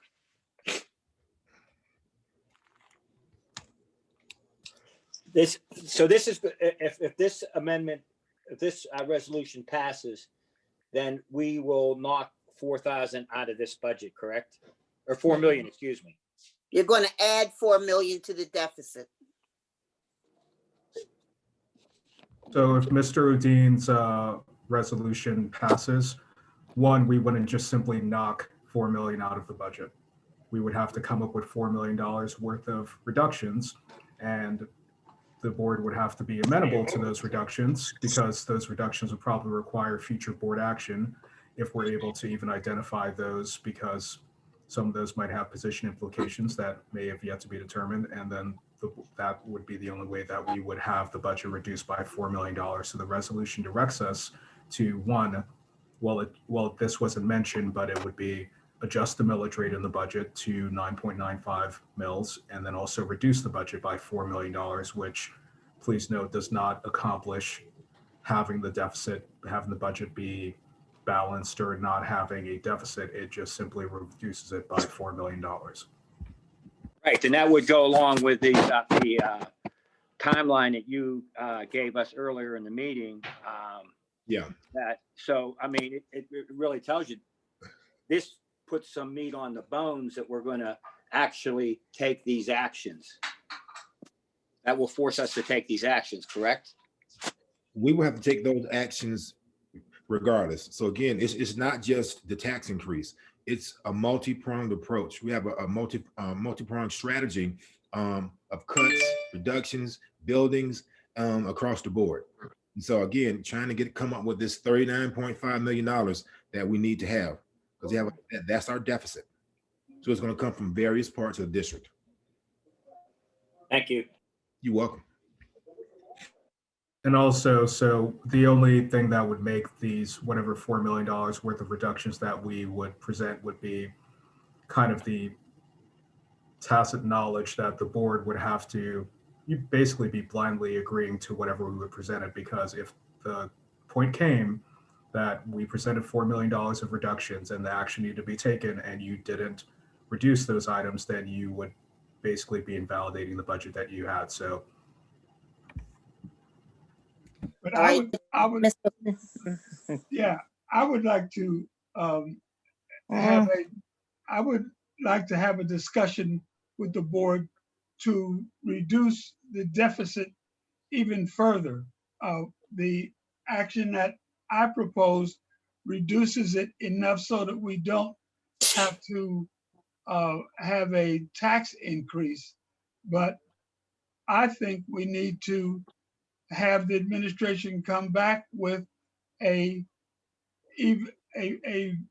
reduction of the deficit that is even larger, so that we're not playing it so close to the edge.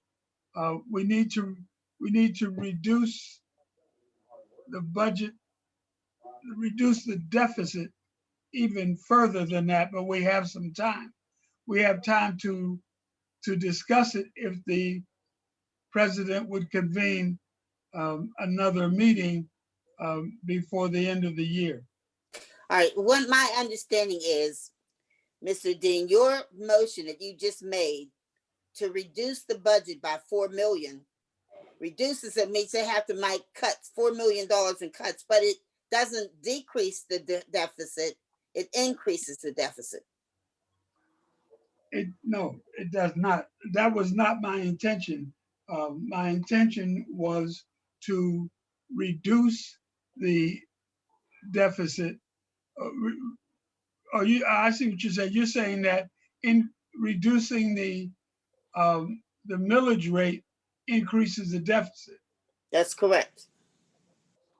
So reducing the millage rate increases the deficit. So your $4 million in cuts would basically get you back to where we started at the beginning and would have no real reduction in the deficit from where we started. Then I would propose that we increase the deficit for the purposes of giving the board the opportunity to discuss the deficit, and then at that time, hopefully sometime next week, we can take other action to reduce the deficit, not only beyond the tax increase, but reduce it to a rate that we feel is a reasonable rate. And we direct the administration to come back to us with several options for us to consider. Does that get it done? I don't know, Mr. Joseph, I don't know. It doesn't seem to be that's the case. We already voted for the millage rate. I don't think on a lower millage rate. Pardon me, you did it. You did a 9.95. We kept the millage rate the same. The only way to try to decrease the deficit any further would be to have further tax increase, not that, a cut. It would have to be another tax increase, and I don't think you can already do that when we already voted to have a 9.95. So to clarify, you can decrease your deficit by doing two things: increasing your revenue or decreasing expenditures.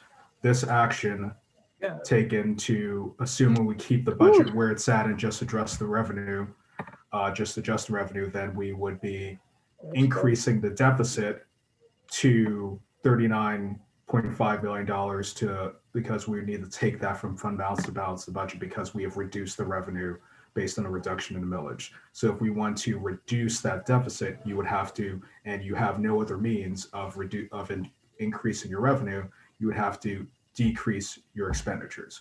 I would caution because seeing that there were multiple opportunities and months to address this $34 million deficit that was there, and to try to, at the last minute, try to decrease a sizable amount of budget. I would suggest that if the board passes a budget, they pass a budget that is altered to reflect the corresponding millage rate and corresponding increase in deficit. Then any talks to have reductions can occur after the start of the new year, when the timeline that was presented and the work that was presented by the superintendent will begin. In any event, we will not have a tax increase this year. That's what you already voted on. That's correct.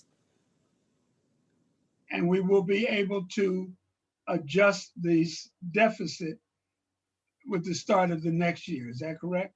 He was saying that the plans that Dr. Hamlet presented earlier, as they go through the plan, that is some of the things that they'll be starting to look at to see where else they might be able to alter and make changes.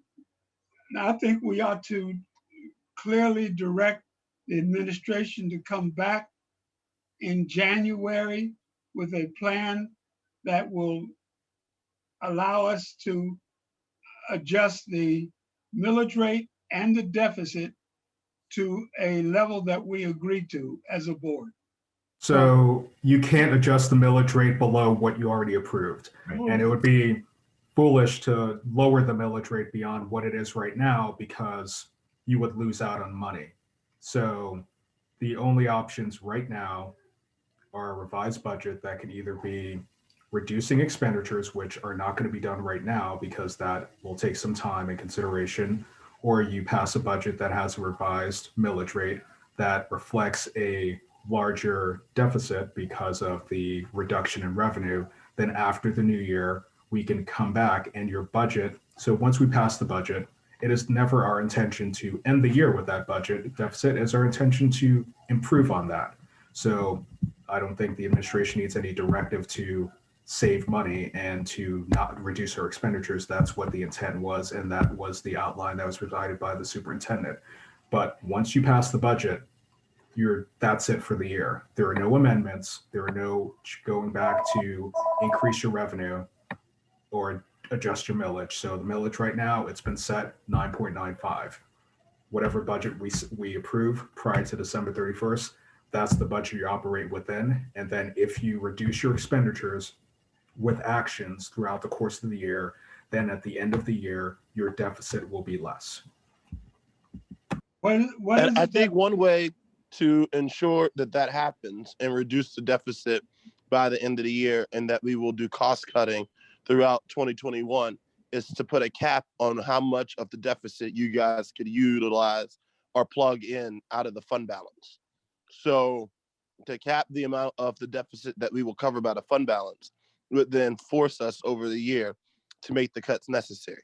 So if we don't, obviously we pass this budget, we have a deficit of $35 million. If we don't make the cuts, you guys are going to plug that $35 million deficit with money in the fund balance. But if we cap how much of the fund balance you can use to plug that deficit, it would then force the administration over the 6 months to make the planned cuts that they've already outlined. So just to put one thing in perspective, that deficit number that you put in there, that's the amount that you pass the budget with. Our revenue gets cut. We're going to have to pull more from fund balance anyway. So you can put a cap, but it would be that you guys would have to actually you wouldn't be able to use the fund balance if we said you couldn't use more than $15 million out of the fund balance to plug the deficit. That means that we would be forced to cut expenditures. So if you arbitrarily pass a resolution that says you're capping fund balance at this amount, then that seems to be a separate board resolution that would be beyond the confines of the budget, because with the budget, what you're doing is you're basically capping your revenue, you're capping your expenditures in your budget. That's what you're doing. You're not going beyond the expenditures, and then you're showing that you have the revenue to cover those expenditures. In the case that those revenues go down, if we lose money, then you would have to pull more revenue in from your fund balance to cover those in the absence of cutting any budget. So what you do. So that's what I'm saying. In order to eliminate being able to utilize the fund balance to plug the deficit, it would force us to make the necessary building, staffing, whatever cuts have you, because that money would not be available for the administration's use to plug this year's deficit. The administration's use, we term it as if we're going into the piggy bank to, well, if it's going to take us out of compliance, obviously we don't want to be out of fund balance compliance. We're out of fund balance compliance. So right now, this is not getting us in fund balance compliance. The budget right, but that's because we run the deficit with the understanding that we're going to take the money out of the fund balance. So it's kind of like, we'll run a higher expenditures, but that's fine because we know we have the fund balance, that if we don't have the revenue, we'll just plug the hole with money from the fund balance. But if that fund balance money was not accessible, then it would force us to cut, people, which is something that every government organization is doing. If it be 100 people or 150 people, and there's staff members, but I mean, our district cannot, go belly up because we refuse to make those difficult decisions.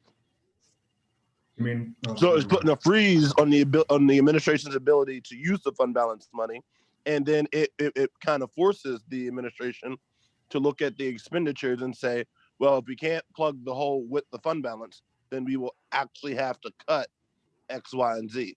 Where those cuts come from, I think that's a strategy the administration has already kind of laid out, but it gives the board the assurance that, this deficit will be cut one way or the other. Ira, do you have any commentary on that? Because the mechanics of restricting fund balance practically, because if we lose revenue by any type of happenstance that's not our fault, such as the state giving us less money, then I don't know how that would work technically. So if you have any commentary on that and the mechanisms for doing that. If the board passes this budget as it is now, then as you said, Mr. Joseph, the administration will make adjustments to expenditures to match the revenue generated by this millage. If over the course of the year, there's a reduction in revenue, and it could be at the state level, or it could be at the local level through real estate tax assessment appeals or a number of other different things, then the board either has to cut expenditures further during the year, or the administration will have to use the fund balance to make up that difference. But that certainly is not something that could be done in December or arguably even in January. As you noted, Mr. Joseph, and as Dr. Hamlet pointed out earlier on, there are a series of things that the administration is presenting for the board to consider in January and thereafter. But I mean, the issue before the board now is a motion by Mr. Dean, which has not yet been seconded, to pass a budget that will reflect reduced revenues by $4 million and cut expenditures accordingly. That's what's on the floor. We need a second to that motion. I'd second Veronica. Point of order.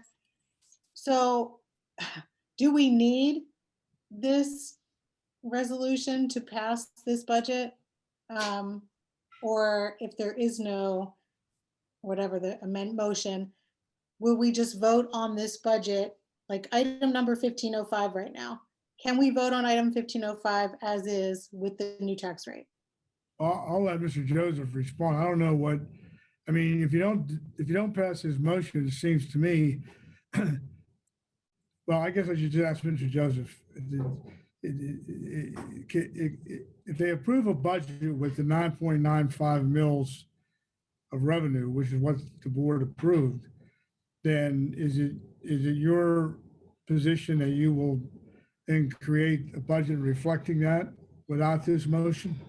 So if without this motion, the budget that would be approved, and it can actually be swapped in a couple of minutes, would reflect the 9.95 mils, and it would reflect the deficit that would be according to the reduced millage.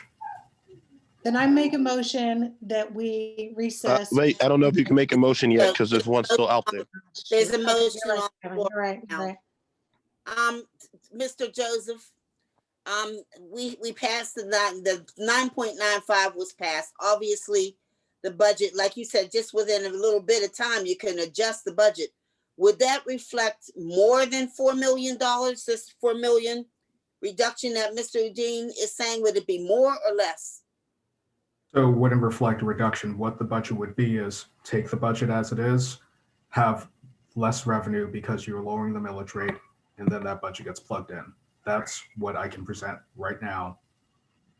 And it doesn't meet any $4 million reduction or anything of that sort, because frankly, prior to tonight, no reductions were basically discussed as something that was gonna need to happen to get the budget passed. It was the millage rate, and if millage rate didn't go, we had contingency plan that we would have a budget that passed that had the corresponding revenue, understanding that work needed to be done going into the next school year, and that we to the next budget year, and that's work that would just need to reflect $4 million more in potential expenditure reductions.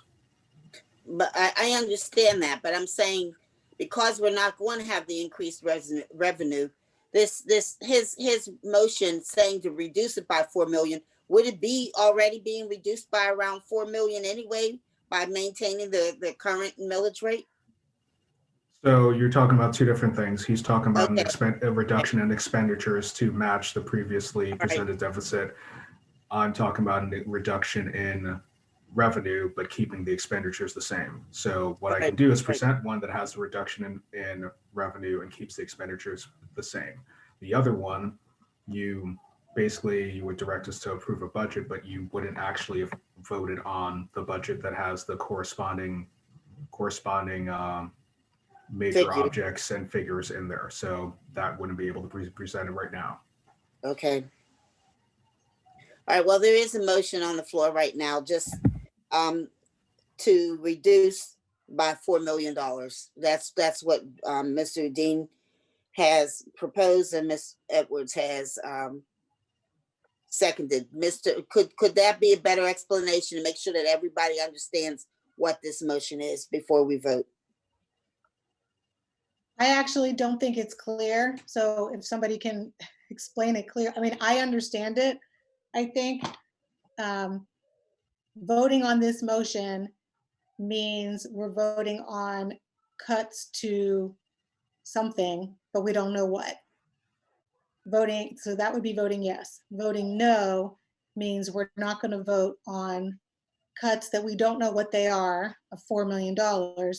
And then we will get to vote on the original budget, which Ron will give us a new sheet that we have, so we know what it looks like with the new millage. Am I right? I believe so. Sylvia, I have my hand up.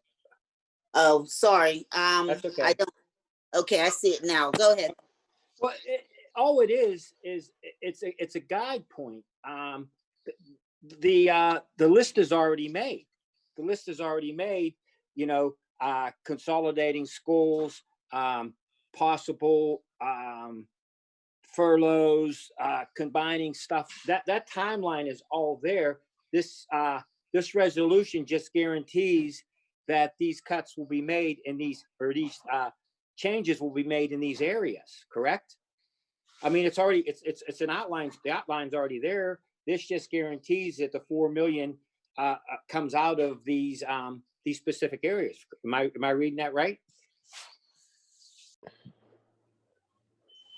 So so there's no guarantee of, so you're passing a budget that's 4 million less. You all still have to vote on it. So there's no guarantee of anything right now. It's you pass the budget, you direct us to do something, and ultimately, hopefully you'll vote on the items that are required to cut it. If not, then you haven't guaranteed anything. That's the reason why I added in my motion that we recess tonight's meeting and come back again next week.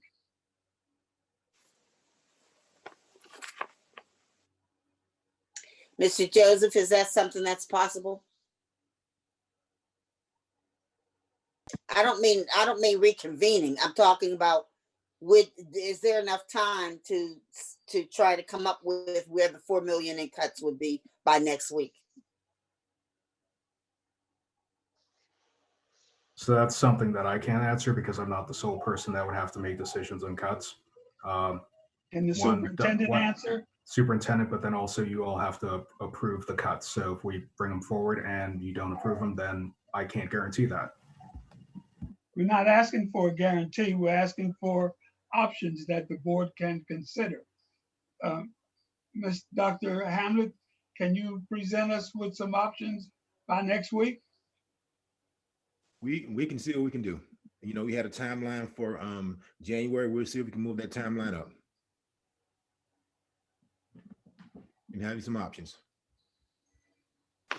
Ms. Wilson, can I ask a question? My hand has been up for like half hour. I had called on you earlier and then you didn't. No. Well, anyways, okay.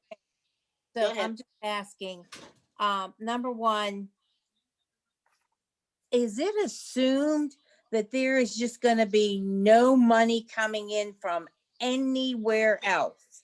I mean, anywhere else that we can't go into foundations, or we can't go to, I'll go pond up in Harrisburg some more, whatever. I'm asking, is it, it sounds like the door is closed, that there can be no more options for money coming in. Is that an understanding that I'm hearing or misunderstanding? Number one. Number two, if you come back to the board with options for all of these, I hope you come back with more than just a plan. I mean, I think I've heard Mr. Udine say that, and others, that I hope we have some options. It's not just one option. So that's two parts. Call the vote. Ms. Falls, we Oh, will. thank you. I don't deserve an answer. Ms. Falls, we had a timeline that I presented earlier, and now that timeline, seems it needs to be pushed up in some form or fashion. I don't know if my staff is going to be able to adjust, because it's some heavy work that needs to be done. We need to dive with HR. I'm not sure that it's going to happen next week, but we will have specifics for the board when we bring it to them. I didn't say next week. I'm just. Oh, okay. I'm sorry. Yeah. All I'm saying is whenever it happens, if there's a possibility of a few options. Absolutely. And number one, is the door closed to any other revenue coming in?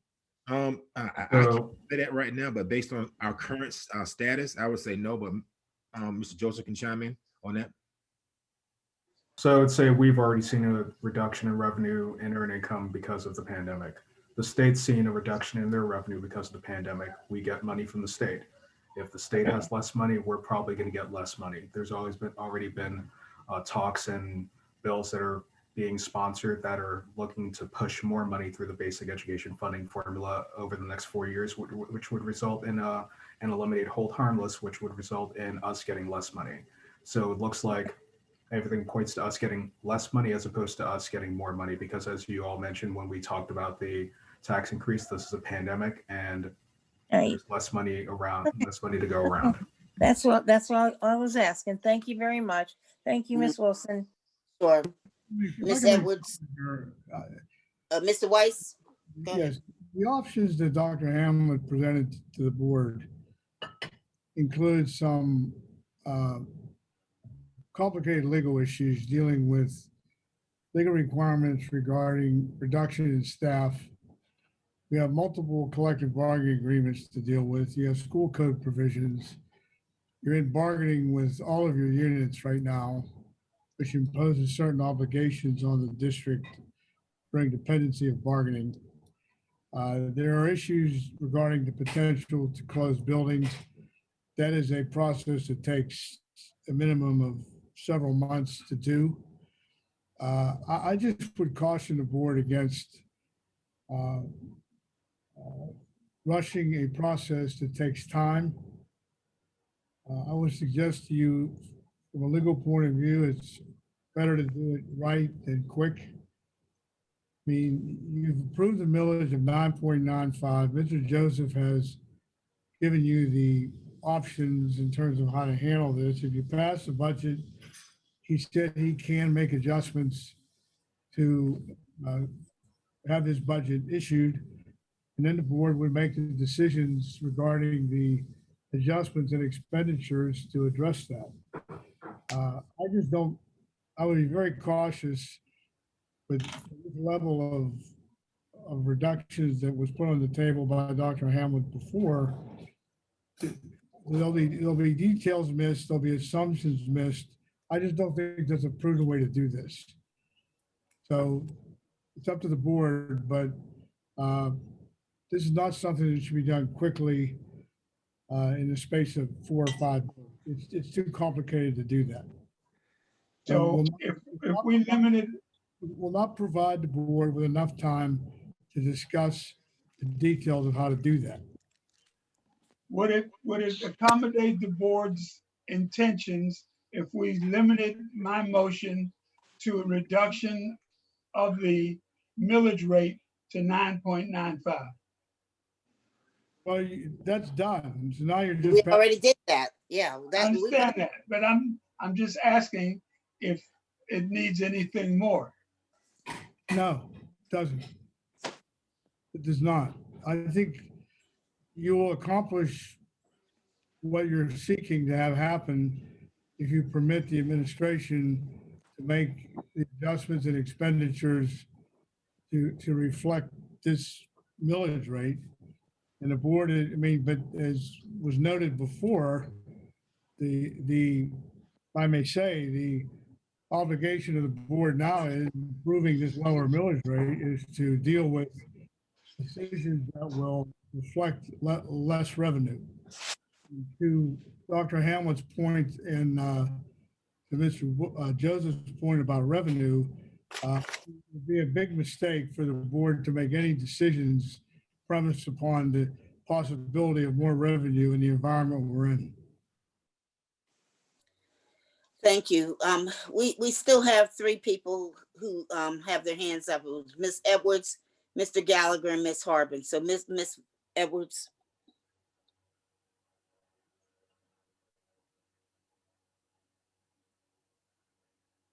A while ago, I did ask at one of our budget meetings if we could get the total financial picture of the school district.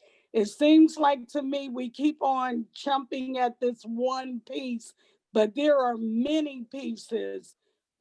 The possibility of putting all the finances together and maybe giving the board the true view of the total finances of the district would help us rather than to keep chopping at just the general fund. Even if it doesn't make a difference in our changing that fund, our level of knowledge will be greater than it is right now. And I did ask for that probably 3 months ago. So But not right now. We do get budget information, a real thick booklet of information. Did you I not? know, but I can't break it down, but Ron Joseph can. All right. Frankly, our general operating fund balance is what matters because it's our indicator of our health to do our core operations. While we do have supplemental funds, those supplemental funds are for restricted and supplemental purposes. If those supplemental funds are not here, we just get rid of those programs. Those programs are no longer operating. This reflects our ability to make our overall payroll and to meet our obligations such as debt service, which comes out of our general fund. Charter school expenditures come out of our general fund. So while it seems like we are segregating it to the general fund is our general operating budget, and that is what is used as our gauge of our fiscal health. But it can show us the different what programs are supplemental and what programs are not. What programs are coming out of the general fund budget or many also. So maybe we should know the difference and make a little better decision.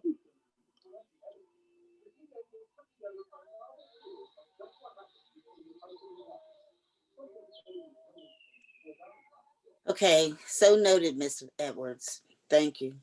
Mr. Gallagher.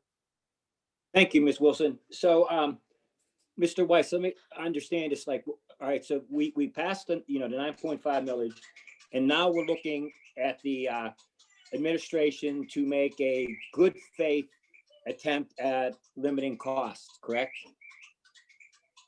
Yes. Okay, so then the challenge is going to be that these whatever we have to do, the cut has to be done surgically and not just like I believe it was back in the Linda Lane days, they just did 10% across the boards. And I think if we look at this creatively and we do consolidate underused schools, remember, out in the suburbs, kids do ride buses, you know what I mean? A little further, like if you're out in North Allegheny, you're on a bus for a while to the high school. And if we get, continue to increase the programs we have, we continue to make them better with, buy-in from everyone, we might be able to save more money. We talked about, well, we put a nurse in every building. We put a nurse in 54 buildings, we put a librarian in 50, we did all that. And if we put kids in good buildings that don't need this upkeep, that, I think we're going the right way. And that's the way we have to look at this. We have to look at this. We're going to work with, administration is going to give us recommendations in good faith because we have to vote on them, correct? Like we have to vote on school closures. We have to vote on anything else. So I think we're going the right way now. They got, administration got that timeline. They're going to go, they're going to do this, and it's going to be a work in progress for this whole 2021 school year. So I think we're on the right way. We just have to work together. We have to just work together as a good, good team effort. Thank you, Ms. Wilson. Thank you, Mr. Weiss. Thanks. Miss Harvey. I have a question for Mr. Udine about this motion. So the millage rate that we just passed with the same tax increase as last year now gives us a 660, Mr. Joseph, maybe you can correct me, $668.5 million budget now, right? Instead of. No, that is not how it works. So when you reduce the millage rate, you reduce the revenue. You don't automatically reduce the expenditures. Okay, so our revenue will be reduced to 631.9. Let me pull it up. I'm just trying to figure out, I have revenue 631.9 and expense 671.3. I just want to know if Salo's motion, Mr. Udine's motion, takes another 4 million out of that expense number. So the motion, as I understand it, would have us take an additional 4 million out of that expense number, which would mean going back and figuring out where that's going to come from. Okay, so if we vote no on the motion, then our expense is 671.3 and our deficit is 39.4 million. Correct. If we vote on the motion, we're increasing our deficit another 4 million. Could you repeat that? So if we do the motion, we reduce the deficit from 4 million from the 39 million that the deficit has increased to. So basically taking it back to roughly the 34.8 that we were at, or 34. No, actually, it would be, if you reduce by $4 million, it would be like 35.4. So. Yeah, but it's an additional 4 million, so that increases the deficit, right? So your revenue so you're lowering the revenue, that increases your deficit, then the reduction of expenditures would bring back down the deficit. Okay, so if I vote no on this motion, then that means we just approved the millage rate, and then you work it out. You're going to give us a new budget. Bring it here. So if you vote no on this motion, or if this motion, let's say if this motion doesn't pass, we still have a budget that we have to approve. So it would be if there was a motion to approve a budget with the amended millage rate, then that would just be taking a budget, reducing the revenue. There it is. If this motion passes, then then the budget would have to go back and be reflective of that. Then the board would subsequently have to come back and vote on the actual budget that has the specific major objects specified and spending across those codes, because that's what the state cares about. They need you, when you fill out your PD 2028, they need you to put in where your major objects are and your total amounts that you're spending. So, but does this vote of a reduction in 4 million also approve the amended millage rate? Or then we'd have to do that again anyway? No, so the amended millage rate your millage rate is already approved because you approved your millage rate in the previous item. So but we don't need this motion to vote on a budget with the amended millage rate. So this motion, no, you would need a motion to just basically, this motion partially does that, but it also has the additional requirement of reducing Okay. $4 million of expenditures. So if I want to vote just on a budget with the amended millage rate, I will vote no on this motion. Right. Thank you. I called the question. Thank you.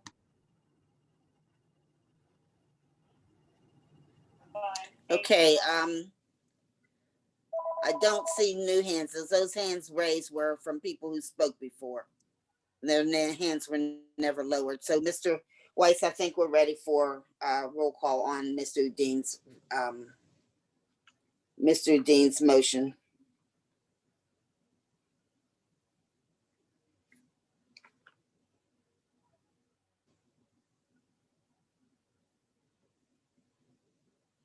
All I have is silence right now. Mr. Weiss, you're muted if in fact, I don't know if you're okay, now you're unmuted. Is Mr. Carter voting? Oh, see, we didn't hear you. I'm sorry, You what? said- I'm abstaining. Okay. Ms. Edwards, Yes. Ms. Pauls, Yes. Gallagher, No. Mrs. Harmon, No. Kennedy, No. Ms. Talaferro, Abstain. Mr. Dean, Yeah, yes. Ms. Wilson. No. Okay, the motion fails 3 yes, 4 no, 2 abstention.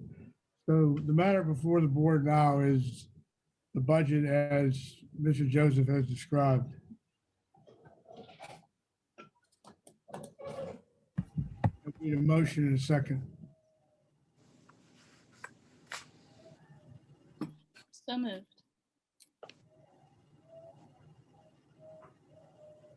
What is the millage rate associated with this budget? The millage rate is 9.95 because that is the millage rate that was approved in item 15.02. Thank you. I'll second it, Pam Harbin. Who made the motion? Devin Telfair made the motion. All Pam right. Harper seconded. Okay, thank you. Sure.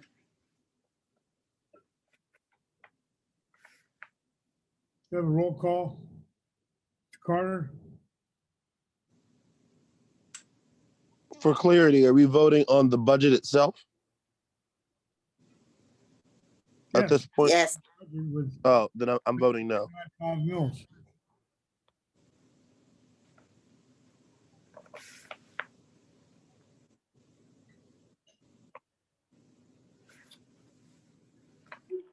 Did you get my vote, Ira? No, I didn't. I'm sorry. I didn't hear you. I said no.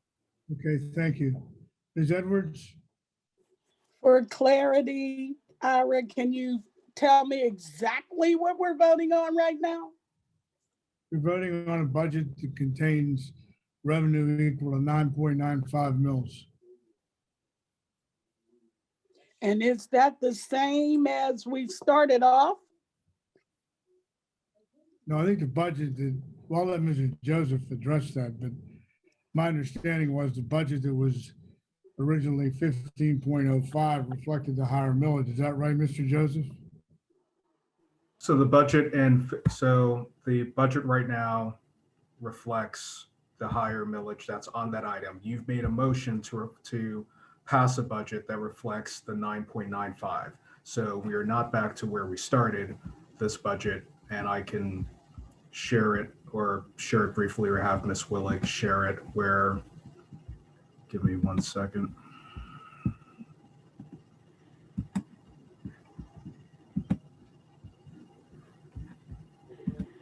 So the budget, can everyone see my screen? Yes.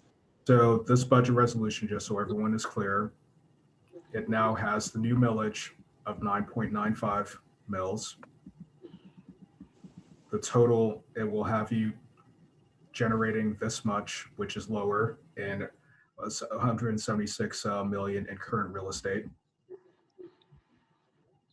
the total revenue will now be $631.9 million. The amount that needs to be taken from fund balance is now 39.4 instead of 34.8. And the total budgeted appropriation in terms of expenditures is $671.3 million. And we're going to come back and take a look at how we can still reduce expenditures. So I believe that's part of the ongoing work. So all of next year is going to be about how we reduce expenditures.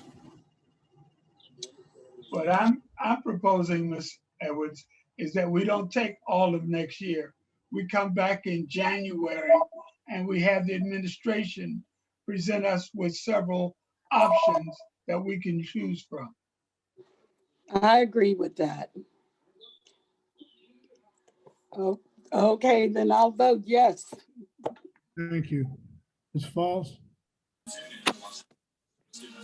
I'm voting yes to come back in January and just do what I just heard Miss Edwards agree to.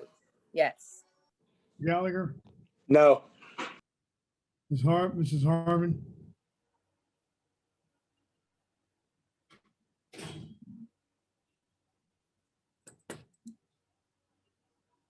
Trying to hold it together here, you guys. I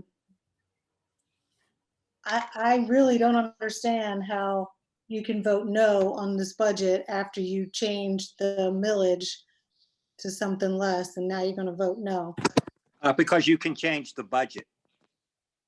That's I'll explain why I voted no, Pam. I voted no because from the beginning of this process, I said I would not vote for a budget with a deficit in it.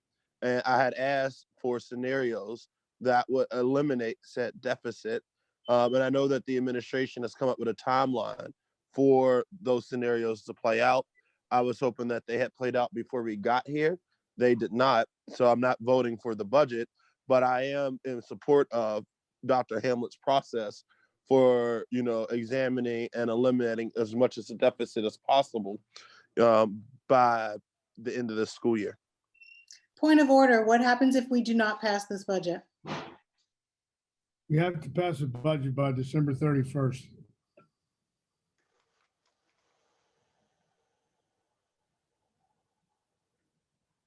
And you have approved the millage rate.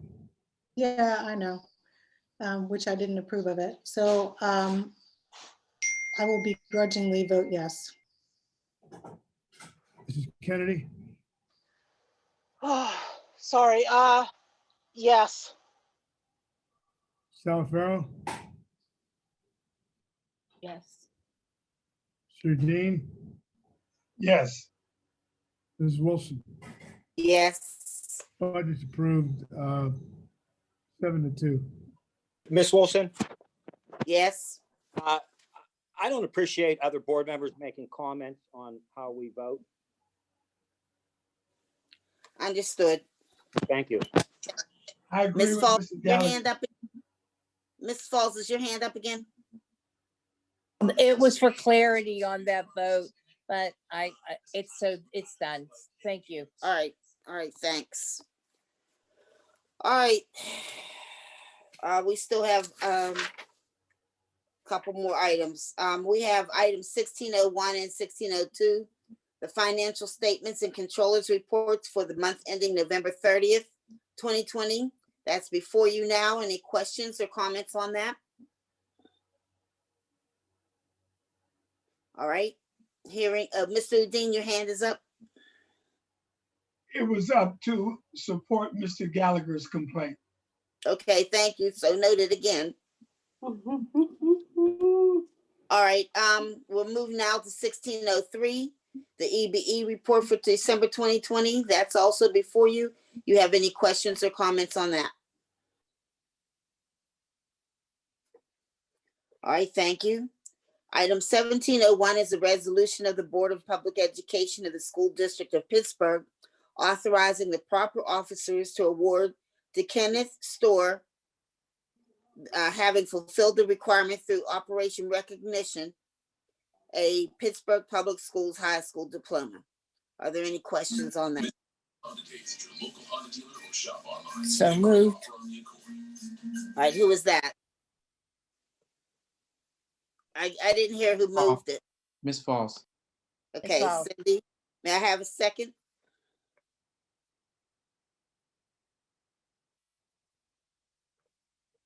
Second. That was Kevin Carter. Mr. Weiss says we need to have a roll call vote on this. Carter, Yes. Ms. Edwards, Yes. Ms. Falls, Yes. Gallagher, Yes. Baldwin, Yes. Mrs. Kennedy, Yes. Alfaro, Yes. Rudine, Yes. Ms. Wilson. Yes. Item is approved. Item 1702, resolved that the Board of Directors of the School District of Pittsburgh authorize its proper officers to appoint a 13-member task force to make recommendations to the board and administration on EBE contracting practices. Are there any questions or comments on this item? This is Ms. Falls. I'm just wondering how these members would be chosen. They'd be chosen in a very similar fashion that other members for other task forces are chosen. Oh, I would solicit recommendations, and then we would identify a list that would be, presented to the board once all the, once we solicited recommendations from all board members and it was compiled. Thank you, Mr. Carter. That was very fair. Thank you, Ms. Wilson. Thank you. All right, seeing no hands raised, could I have a motion and a second to approve this? So moved. Second. second. All right, I heard Mr. Carter made the motion. And Terry was the first to say second. Okay, Miss Kennedy second. All right, Mr. Price, can we have a roll call on this, please? Carter, Yes. Ms. Edwards, Yes. Ms. Falls, Yes. Gallagher, Yes. Mrs. Harbin, Yes. Kennedy, Yes. Alfaro, Yes. Rudine, Yes. Ms. Wilson. Yes. The resolution carries. Thank you. All right, at this time, are there any announcements to be brought before us this evening that do not require a legislative vote? I'm looking, I don't see any hands raised. All right, Mr. Gallagher. Yeah, just a shout out the All City football team came out today, and Coach Dante Green from the Westinghouse Bulldogs was selected as City League Coach of the Year, and I believe it's 2 years in a row the Bulldogs won the city title, and he's doing a great job, and he's a shining beacon light in City League athletics because his program does everything the way you're supposed to do it. He has scholar athletes, community involvement, and he did this with just 28 players this year. So shout out to Coach Dante Green. Thank you.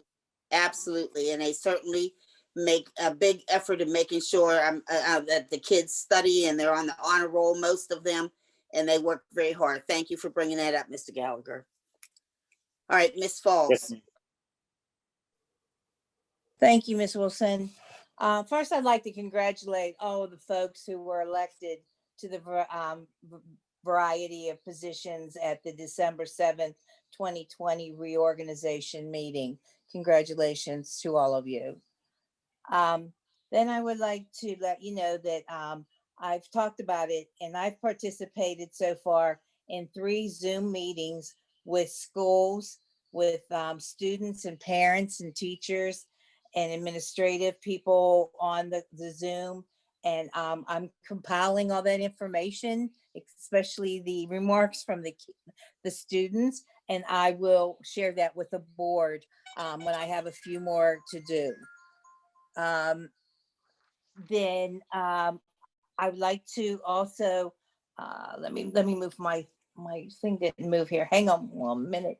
Mr. Somerville from PSBA came and did a wonderful presentation to the district regarding the services that are available from PSBA for administration and for the board. And we will continue to follow their guidance. They have much to offer, especially in our learning, in the e-learning section.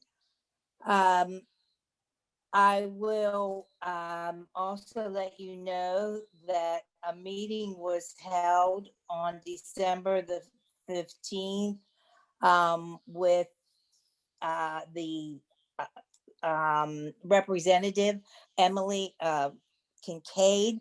Mr. Carter was there, and Ms. Talavero and myself, and there were 2 other school districts, and we had the opportunity to speak with her, newly elected. And I think it's going to be a wonderful relationship that we're going to develop with her, very, very much in tune with almost everything that we're trying to accomplish.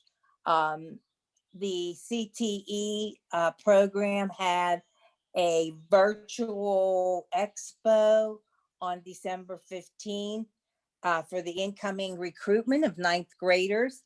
And it was led by Director Angela Mike, opening remarks by Dr. Hamlet, myself. Staff did a wonderful job with this event. All of the CTE instructors explained their programs, and most of them were able to show virtual video of their labs. To date, at this point, 83 students have signed up so far next year for CTE. So it's a wonderful success, and I'm sure there's going to be more. And as always, I would like to thank our military, past, present, and future. Thank you, Ms. Wilson. Thank you, Ms. Falls. All right, Ms. Edwards.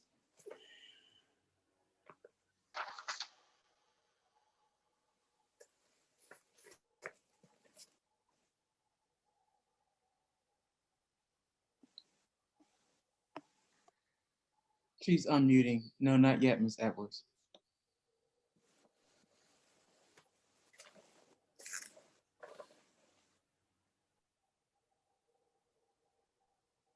Okay, thank you. First, I want to give a shout out to Mrs. Diane Conan, who was on the Zoom with us tonight as Dr. Hamlet read the memorial for her daughter, Dana. I'm sorry we didn't get an opportunity to show her, let her know that we was glad she was there, but she was there when the memorial was read. And also for my colleagues on next Tuesday, the 22nd at 10 o'clock, PSBA is going to hold a workshop entitled Preparing School Budgets in a Pandemic. So if any of you want to join me in that workshop, just let me know, and James Somerville will make sure that as many of us can be a part of that presentation.